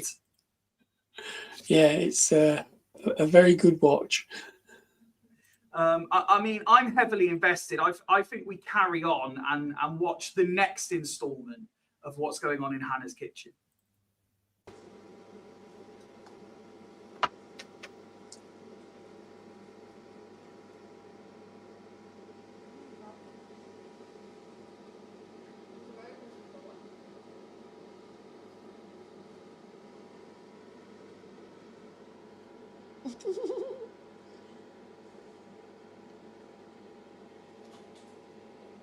I mean, it's not red anymore, but I'm sure it tastes good.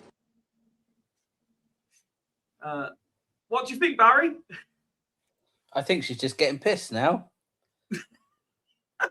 She's given up on the baking. Giving up on the baking. Oh dear.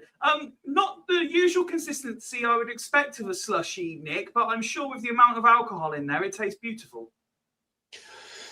Yeah, you probably struggle to knock back 2 or 3 of those. So yeah, maybe that might be a good thing. So we're up to date on what I'm doing. We're up to date on what Hannah's doing. Let's go back to Barry and see what he's up to. If the cake does split ever so slightly though, little top tip, tiny little bit of your flour, bring it back together nicely.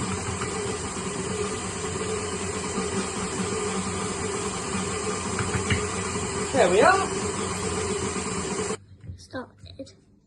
Now we fold in our flour. Try and keep some of the air in that mix. Be lovely.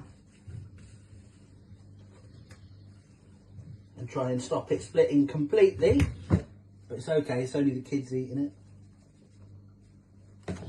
Pause.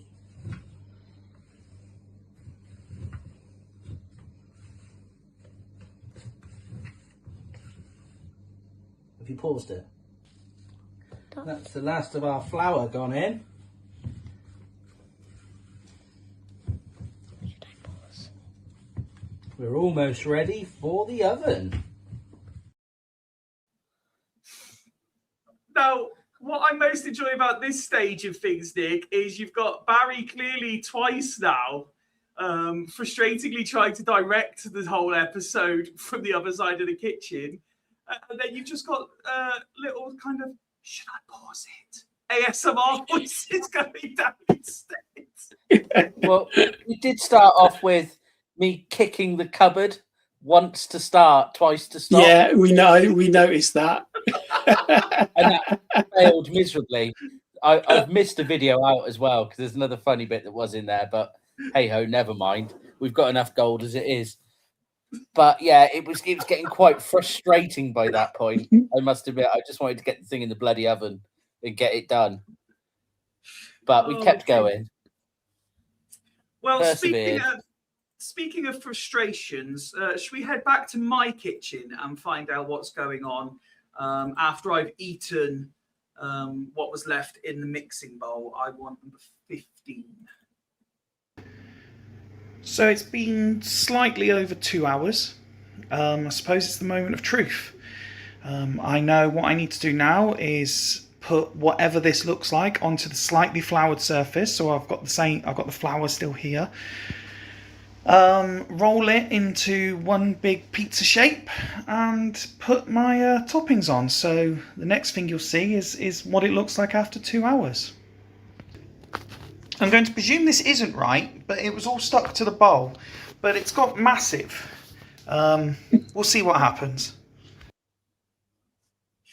So the cat's out the bag now, Barry. I'm making a pizza. Oh, I thought it was a cow pat.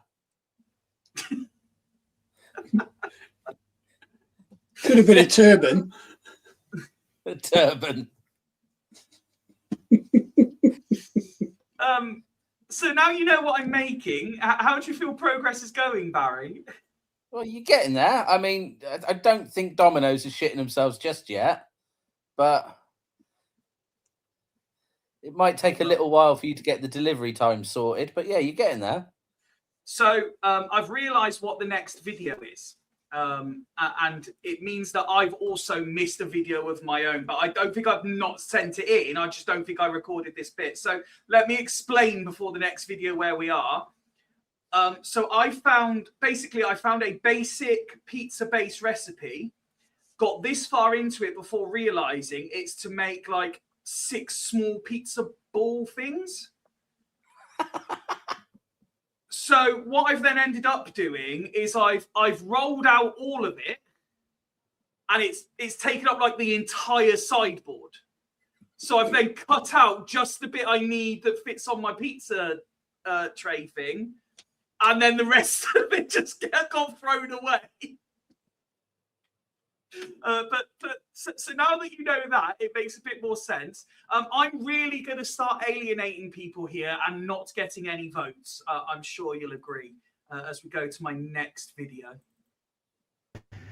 So this will be unpopular, but instead of a normal tomato base, I'm using a pesto base purely so that the green looks like grass. Yeah. So a pesto-based pizza, Nick. Are you drooling already?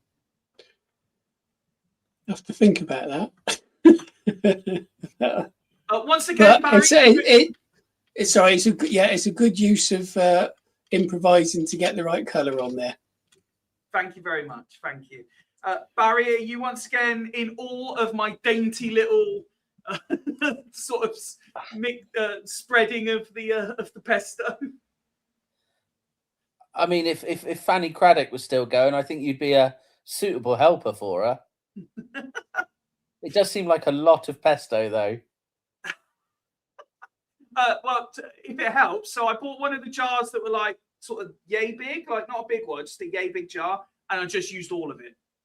Oh my lord! Just flavour. Flavour for days. Indeed. Should we see what's going on in Hannah's kitchen while I continue to pesto my pizza base? No, that's not a euphemism. So cake number 1 is in the oven. Cake bonus.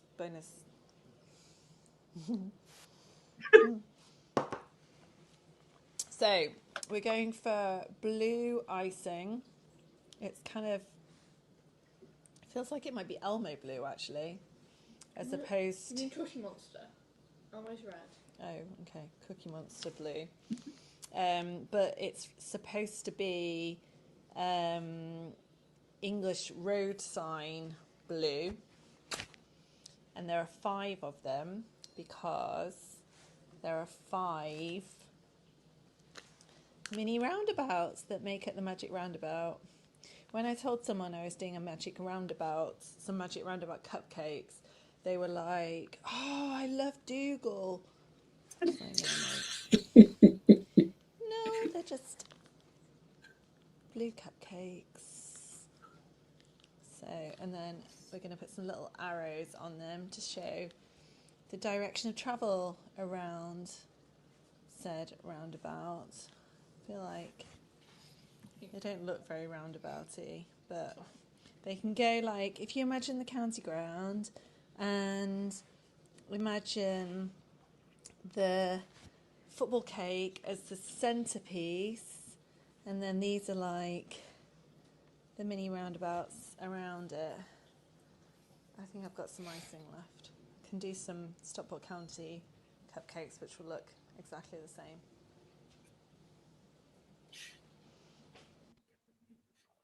So the bonus make is a magic roundabout cupcake. Are you impressed, Wow. Nick? Very inventive. Barry, we're seeing the real progress being made by Hannah at this stage. Are you worried about the competition? I am. I'm kind of thinking I probably should have done some bonus work because I feel I probably didn't put enough effort into this. Let's see what followed from the icing as we go to video number 13. So we've tried to loosen this. Sophie is adamant that she greased the pan If you look well. at the footage, you can see how greased it is. It's still pretty warm, but I'm impatient, so let's try and do it this way. Oh god, this pan. I feel like there was movement then. I've also bent. No. Mommy, you hyped it. You hyped it. Can you see this on the camera? Yeah. Yeah. Wait. Hey, the cake is thin.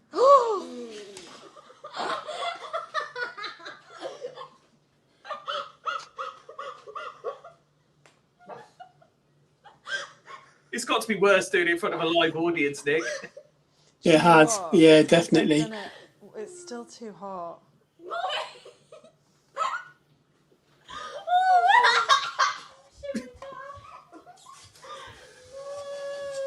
It's got a big enough knife No. though. No support from the family. Still filmed. I've just been laughed at. It's okay. It's okay, you won't have one. Still not. Use like icing or something. Yeah, that's what I was thinking. Just use like icing. Oh, we can use the other icing that we have. It's also not really very ball shaped. Right. Should be missed at all. This is like someone's toupee. Right. Shall I get the other? Okay, it's just right, does anyone know which way round this went? No. There, it's there. Right. Okay, this is better. I don't need that.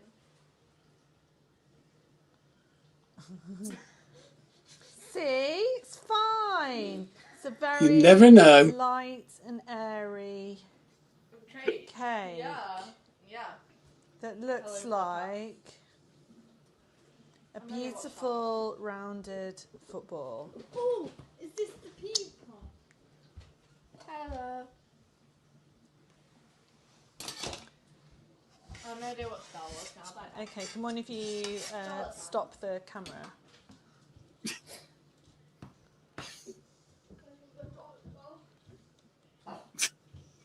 how do I stop it? Everyone just wants to be on FRI. That's the problem. Yeah. Teenagers. So, Nick, we're approaching the end, it seems. And despite what looks like a minor hiccup, something of a good recovery. Well, I don't know why Hannah was worrying so much, because she did say it was going to be a battered football because it's had a hard season. So she was on the right tracks, I think. Absolutely. Absolutely. Should we see what's going on in Barry's kitchen? It feels like a little while. Me and Hannah have rabbited on a little while in our videos. Let's see what's going on in Barry's. So we've got our cake mix. We've got a picture of Fools. And some piping we did earlier. It probably isn't going to work, but stay tuned. You never know. You never know. Ooh. That is like very impressive. Has Barry There was raised a the lot- stakes in video 7? A lot of swearing whilst that was being piped. Why didn't we get that video? Because everybody was banished from the kitchen whilst I did it. Because at one point, one of the kids came past and hit me in the back as they went through the kitchen, and there was almost a cake thrown across the room because I was right near the end, but I managed to save it. It does look extremely intricate. It's I'm not gonna lie, I will hold my hands up. It wasn't my idea to do. It was the wife's who said, "This looks like a really good idea." And when she says that, it normally is, but it's normally a nightmare to do. And I don't think I'll be trying to recreate it anytime soon. Because trying to use white food colouring on a sponge mixture and black next to it is quite tricky. Well, why do you think I didn't attempt it? I know my limits. Speaking of which, should we see how my pesto pizza's getting on? 17, 10, 11, 12, 13, 16, 17. In an attempt to do something artistic today, I've then used a fork to try and look like lines on a pitch. Very straightforward. What do you think, Barry? I'm staying with what I said earlier. It looks like a lot of pesto. Go on, Nick. What were you going to say? It looks like a bowl full of mini shreddies put together, stacked next to each other. I didn't want to say it. That was my first thought. Mini shreddies. Well, maybe as it starts to take shape, there'll be a bit more appreciation for my efforts. Hang on. I'm sure they will. Next up, we've used some mozzarella strips to make 2 penalty areas and a halfway line. Barry, I can see you laughing. He's got nothing to say. He's just laughing. Just pesto. That's all I can say is pesto. I think the linesman had a malfunction with his machine because the lines are different thicknesses, 5V. It was the linesman before the groundskeeper before Povey. Did you get him helping? Right. I don't feel that my attempt is getting the respect it deserves. Let's go back to Hannah because you're a lot more kind to her. So we're now, this is the cake's a bit of a shit show, but this is the stuff that will hopefully cover it all up and make it look fine. My little roundabouts are done, so that's progress. So now I'm going to put buttercream on the cake, try and make it nice and smooth, and then try and make it into football. So we can see it starting to take shape, although it has been described as something of a shit show, Barry. It's going to be interesting. Should we see how it turned out? Yeah, go on.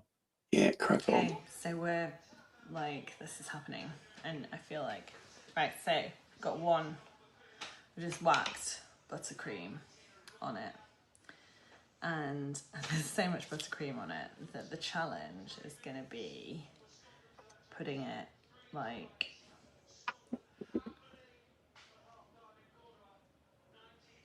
on without it kind of squelching everywhere. And I'm actually surprised at how it's like a jigsaw, but at least you can't see the state of cake underneath anymore. And it's oh no, that one's not quite the right one. It's like a jigsaw that works really well until, like that one's, the sides are just a little bit, and then all that bloody buttercream's going to come through, and you're supposed to like make the stitches, and I don't think I'm going to be able to. Let me try. Maybe when it's softened up a bit. Okay. So, I mean, clearly she's got rid of everybody because she's now doing the camera herself. I don't want this in any way to sound inappropriate, but I reckon if Hannah did her own YouTube channel of ASMR baking, it would be the sort of stuff that I would fall asleep to most nights. She's got a very, very soothing voice while she's doing it, even when she's clearly rattled. Just so calm. She's giving Nigella a run for her money. Yeah, she needed her camera direction a bit better though in that last one. But she was doing it herself. Let's see if Barry's camera direction is any better, shall we? This is his penultimate video. What you do once you filled your cake tin, empty cake bowl, bit of cake mix on a spoon, you get your helper.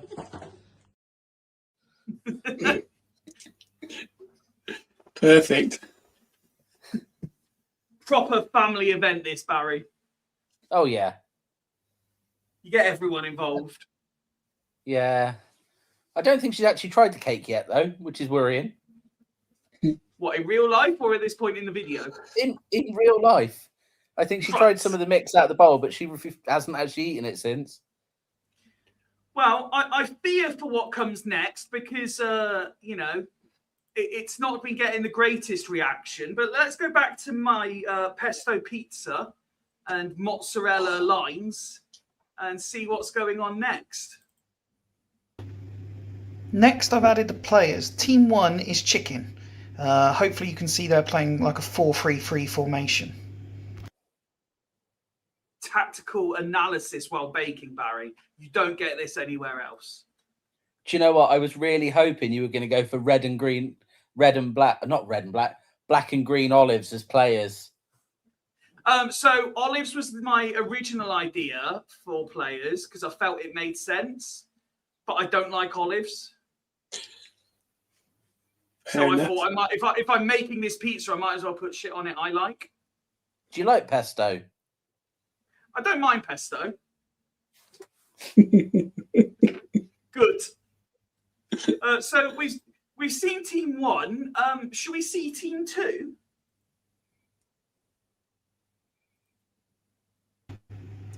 Next, team 2, and this definitely costs me more points than it gets me, the pineapple, playing a 3-5-2 formation.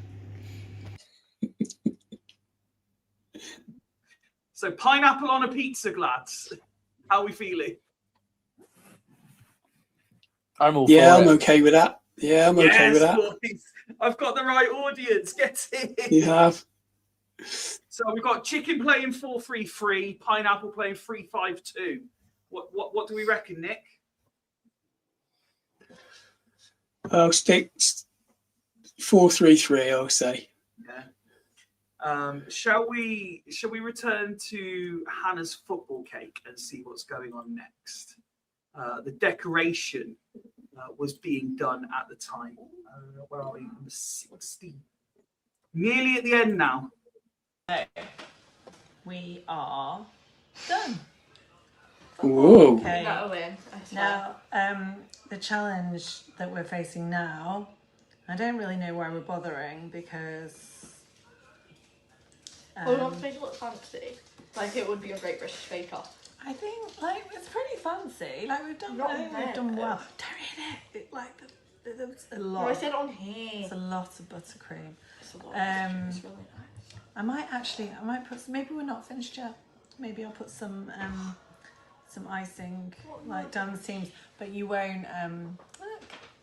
Will they be able to hear me without a mic? Yes. Oh. Hi. It's not great from that angle. Let's just concentrate on it from this angle. This is the best angle. Right, we're gonna try and transfer it now, and then we're gonna build the roundabout. Yes. The magic roundabout. So obviously you've got a social media megastar and a teenager. Of course, they're going to be hitting all of them angles, Nick. Yeah, I was getting a bit worried that that whole cake was going to slide off of that I was waiting it to tray. slide off. Should we see what came next? I mean, there was a suggestion there was more to come. So let's go to penultimate video number 17. Ta-da! We did it! So we're going to build the magic roundabout. They're now going to build the magic roundabout. I mean, it does look good, Barry. I feel that the video that we all needed to see was the one that's missing there of them trying to get it off the cooling rack. Yeah. I think that could be spread over 2 days. She's washed the whole outfits, put them on again, and carried on. Let's see how yours ended up, Barry. You showed off the very nice piping in your last video. Let's see how it all came to a conclusion. Okay. Super. So the cake's out of the oven. Now we just got to decorate it. Bit of jam. Smooth jam, because Rose won't eat it with pips in. And then come back for the big reveal. No idea how this has turned out. If it's worked, it will be a miracle, just like our season coming up. Here we go.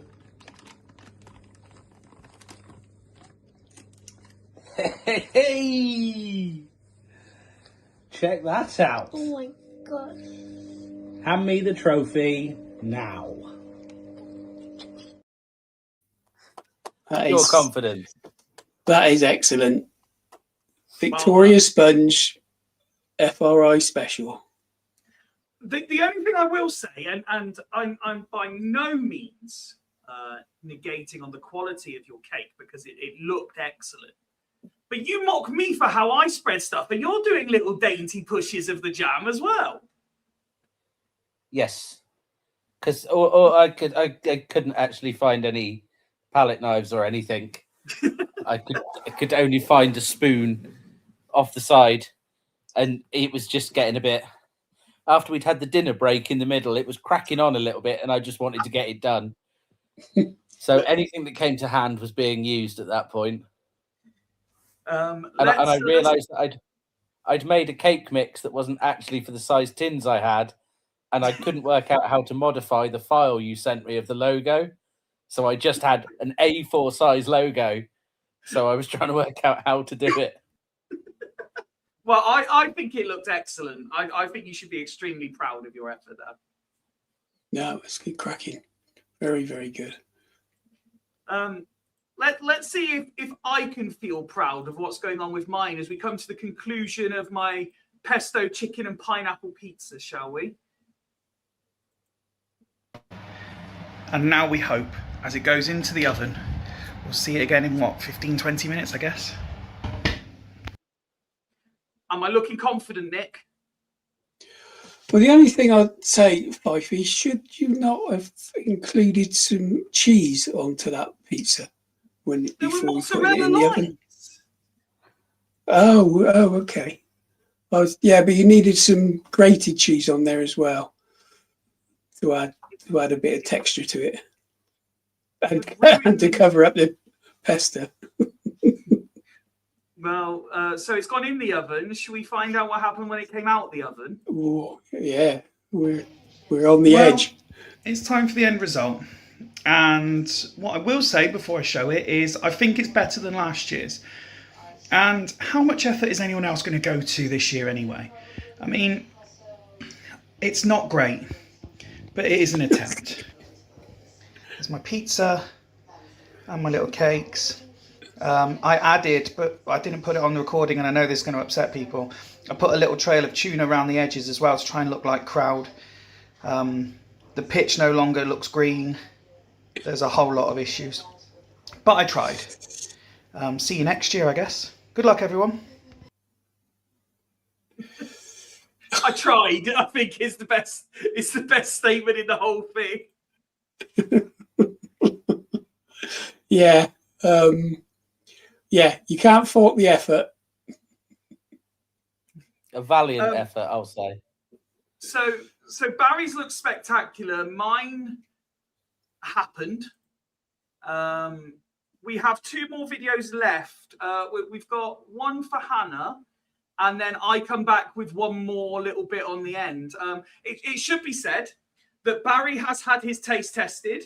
Hannah has had hers taste tested, but they sent me the videos after I'd already uploaded their videos, so I didn't have their taste tests ready for today. But it will be on the extended cut that gets made. But let's see how Hannah's ended up, I think, first, because I know that you will want to see what I come back with at the very end.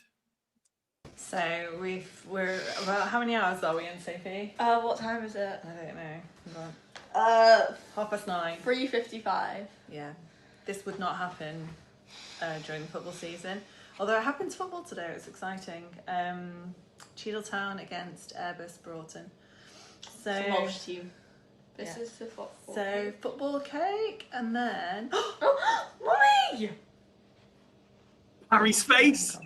It's fine. I'll Yeah, it's turn fine. till this. Fine. The Swindon roundabout. It's magically moving. Yeah, which is magic. Yeah, it is magic. It's the best.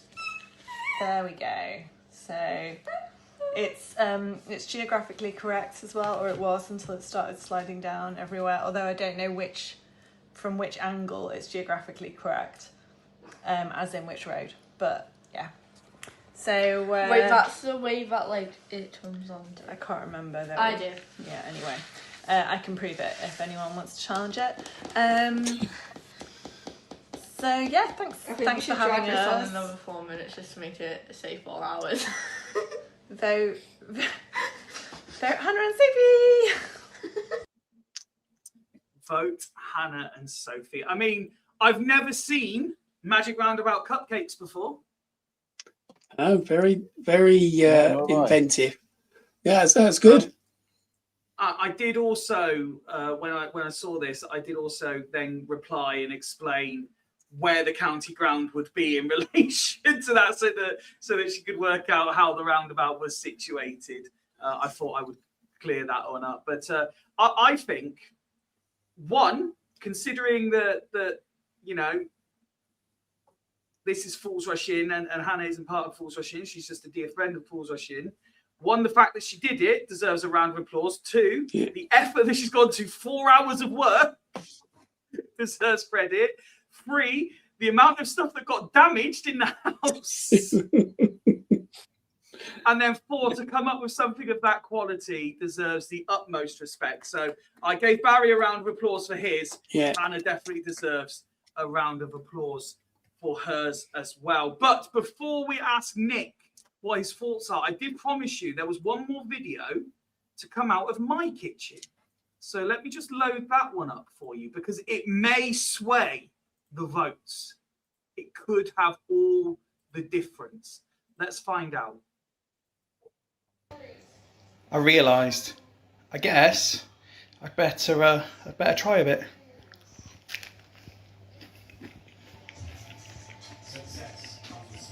It's all right. Not bad. Not the worst thing I've ever eaten. It's not a bad review, Nick. It's not a bad review. I don't know, Pikey, say, oh, it's not the worst thing I've ever eaten. That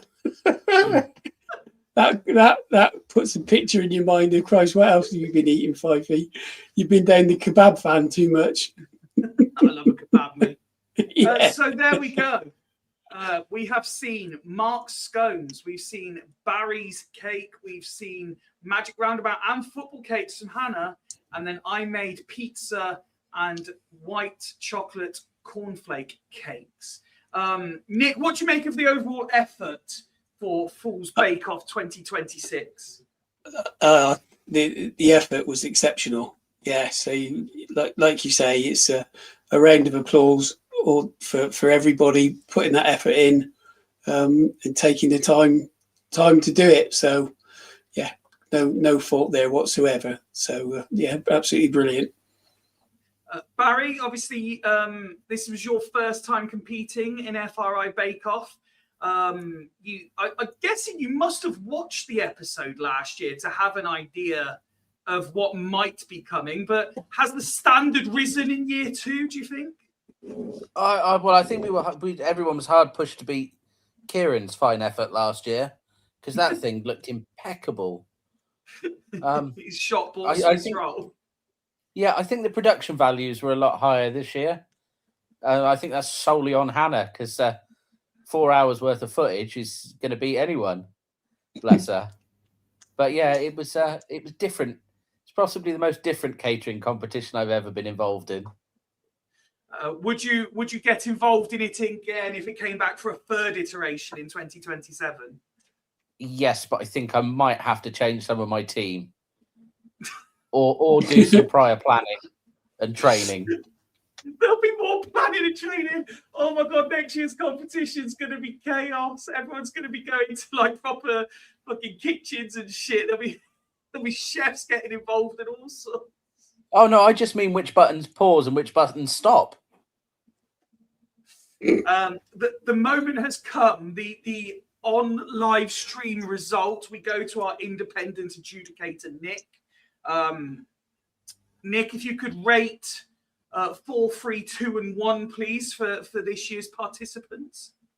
Well, okay, I'm going to go 4th place because I can be quite cynical at times, and not having the correct level of evidence is Mark.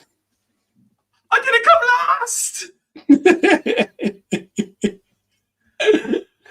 3rd place is, well, I've had better and it's all right, so it's got to be Fifey because up until you put it in the oven, it sort of looked, it might be okay, but I think that bit changed.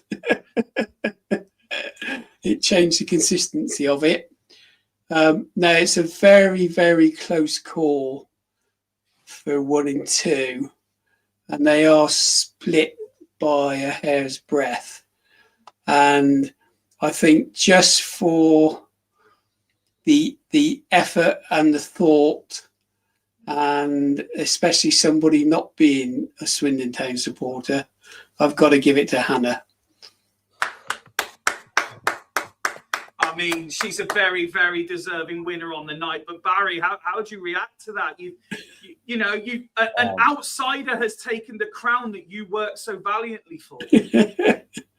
Well, he's just after another slot on another podcast when it comes up, isn't he? It's ulterior motives. Ulterior motives. Mike says I agree. See? With you. That is a very close top 2. Yeah.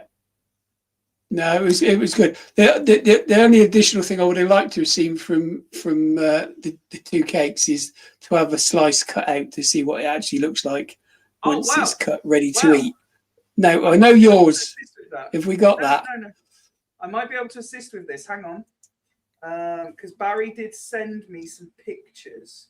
Yeah, hang on. I can go and get the cake out of the fridge if you want, Nick. Go get the cake out of the fridge, Barry. Actually, I won't, because it looks bloody awful where it was only a big tin. In the meantime, I'm absolutely positive Hannah did. So this is in video form, so this might not come through the best, but hang on.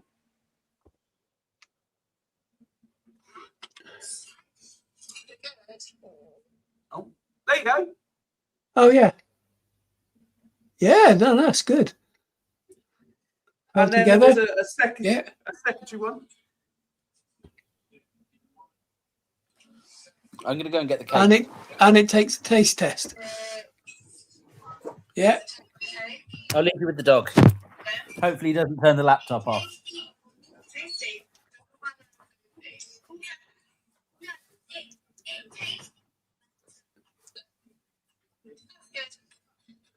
Yeah.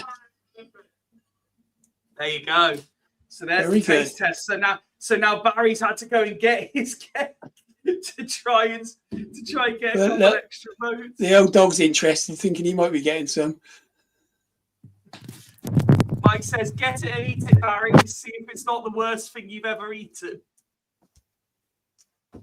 Oh, very we've got yeah, that's buttercream. good. All we've got Buttercream, left is the jam. 18. Excellent. And it's, Very neat and tidy. Go on, Barry. it's very cold because it's been in the fridge.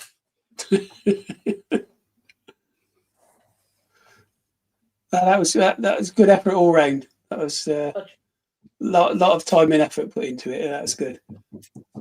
I hope you've enjoyed this year's edition of Fools Do Bakeoff. I'm sure it probably will come back in 2027. I will try and think of something a bit different to inspire more people to get involved as well.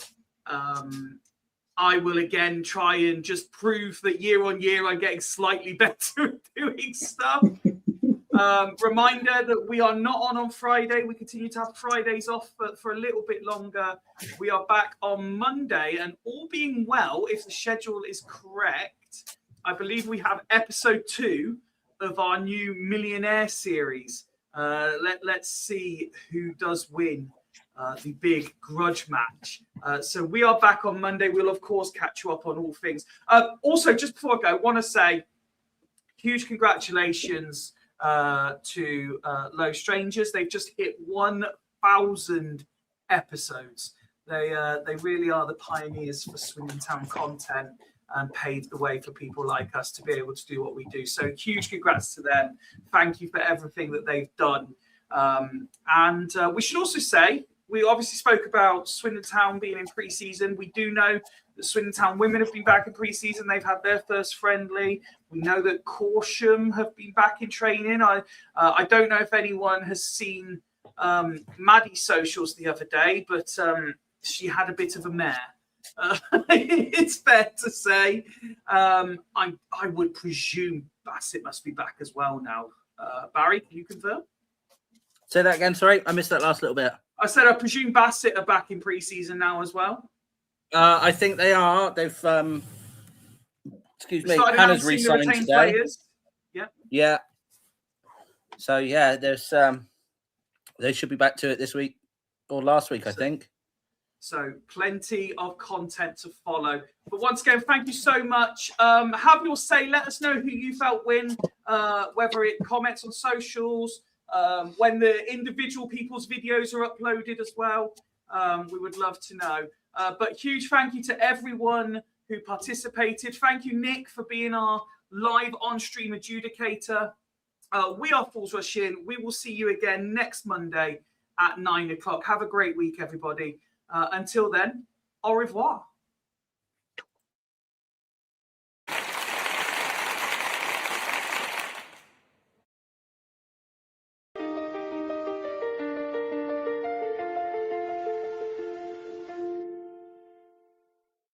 Fools rush in. Yeah, we're back again, like mates down the pub. Heart on sleeve, never tame. Yeah, from the chanting in the stands to the tackles flying in. Home and away, red blood, white shirt, where the fools rush in.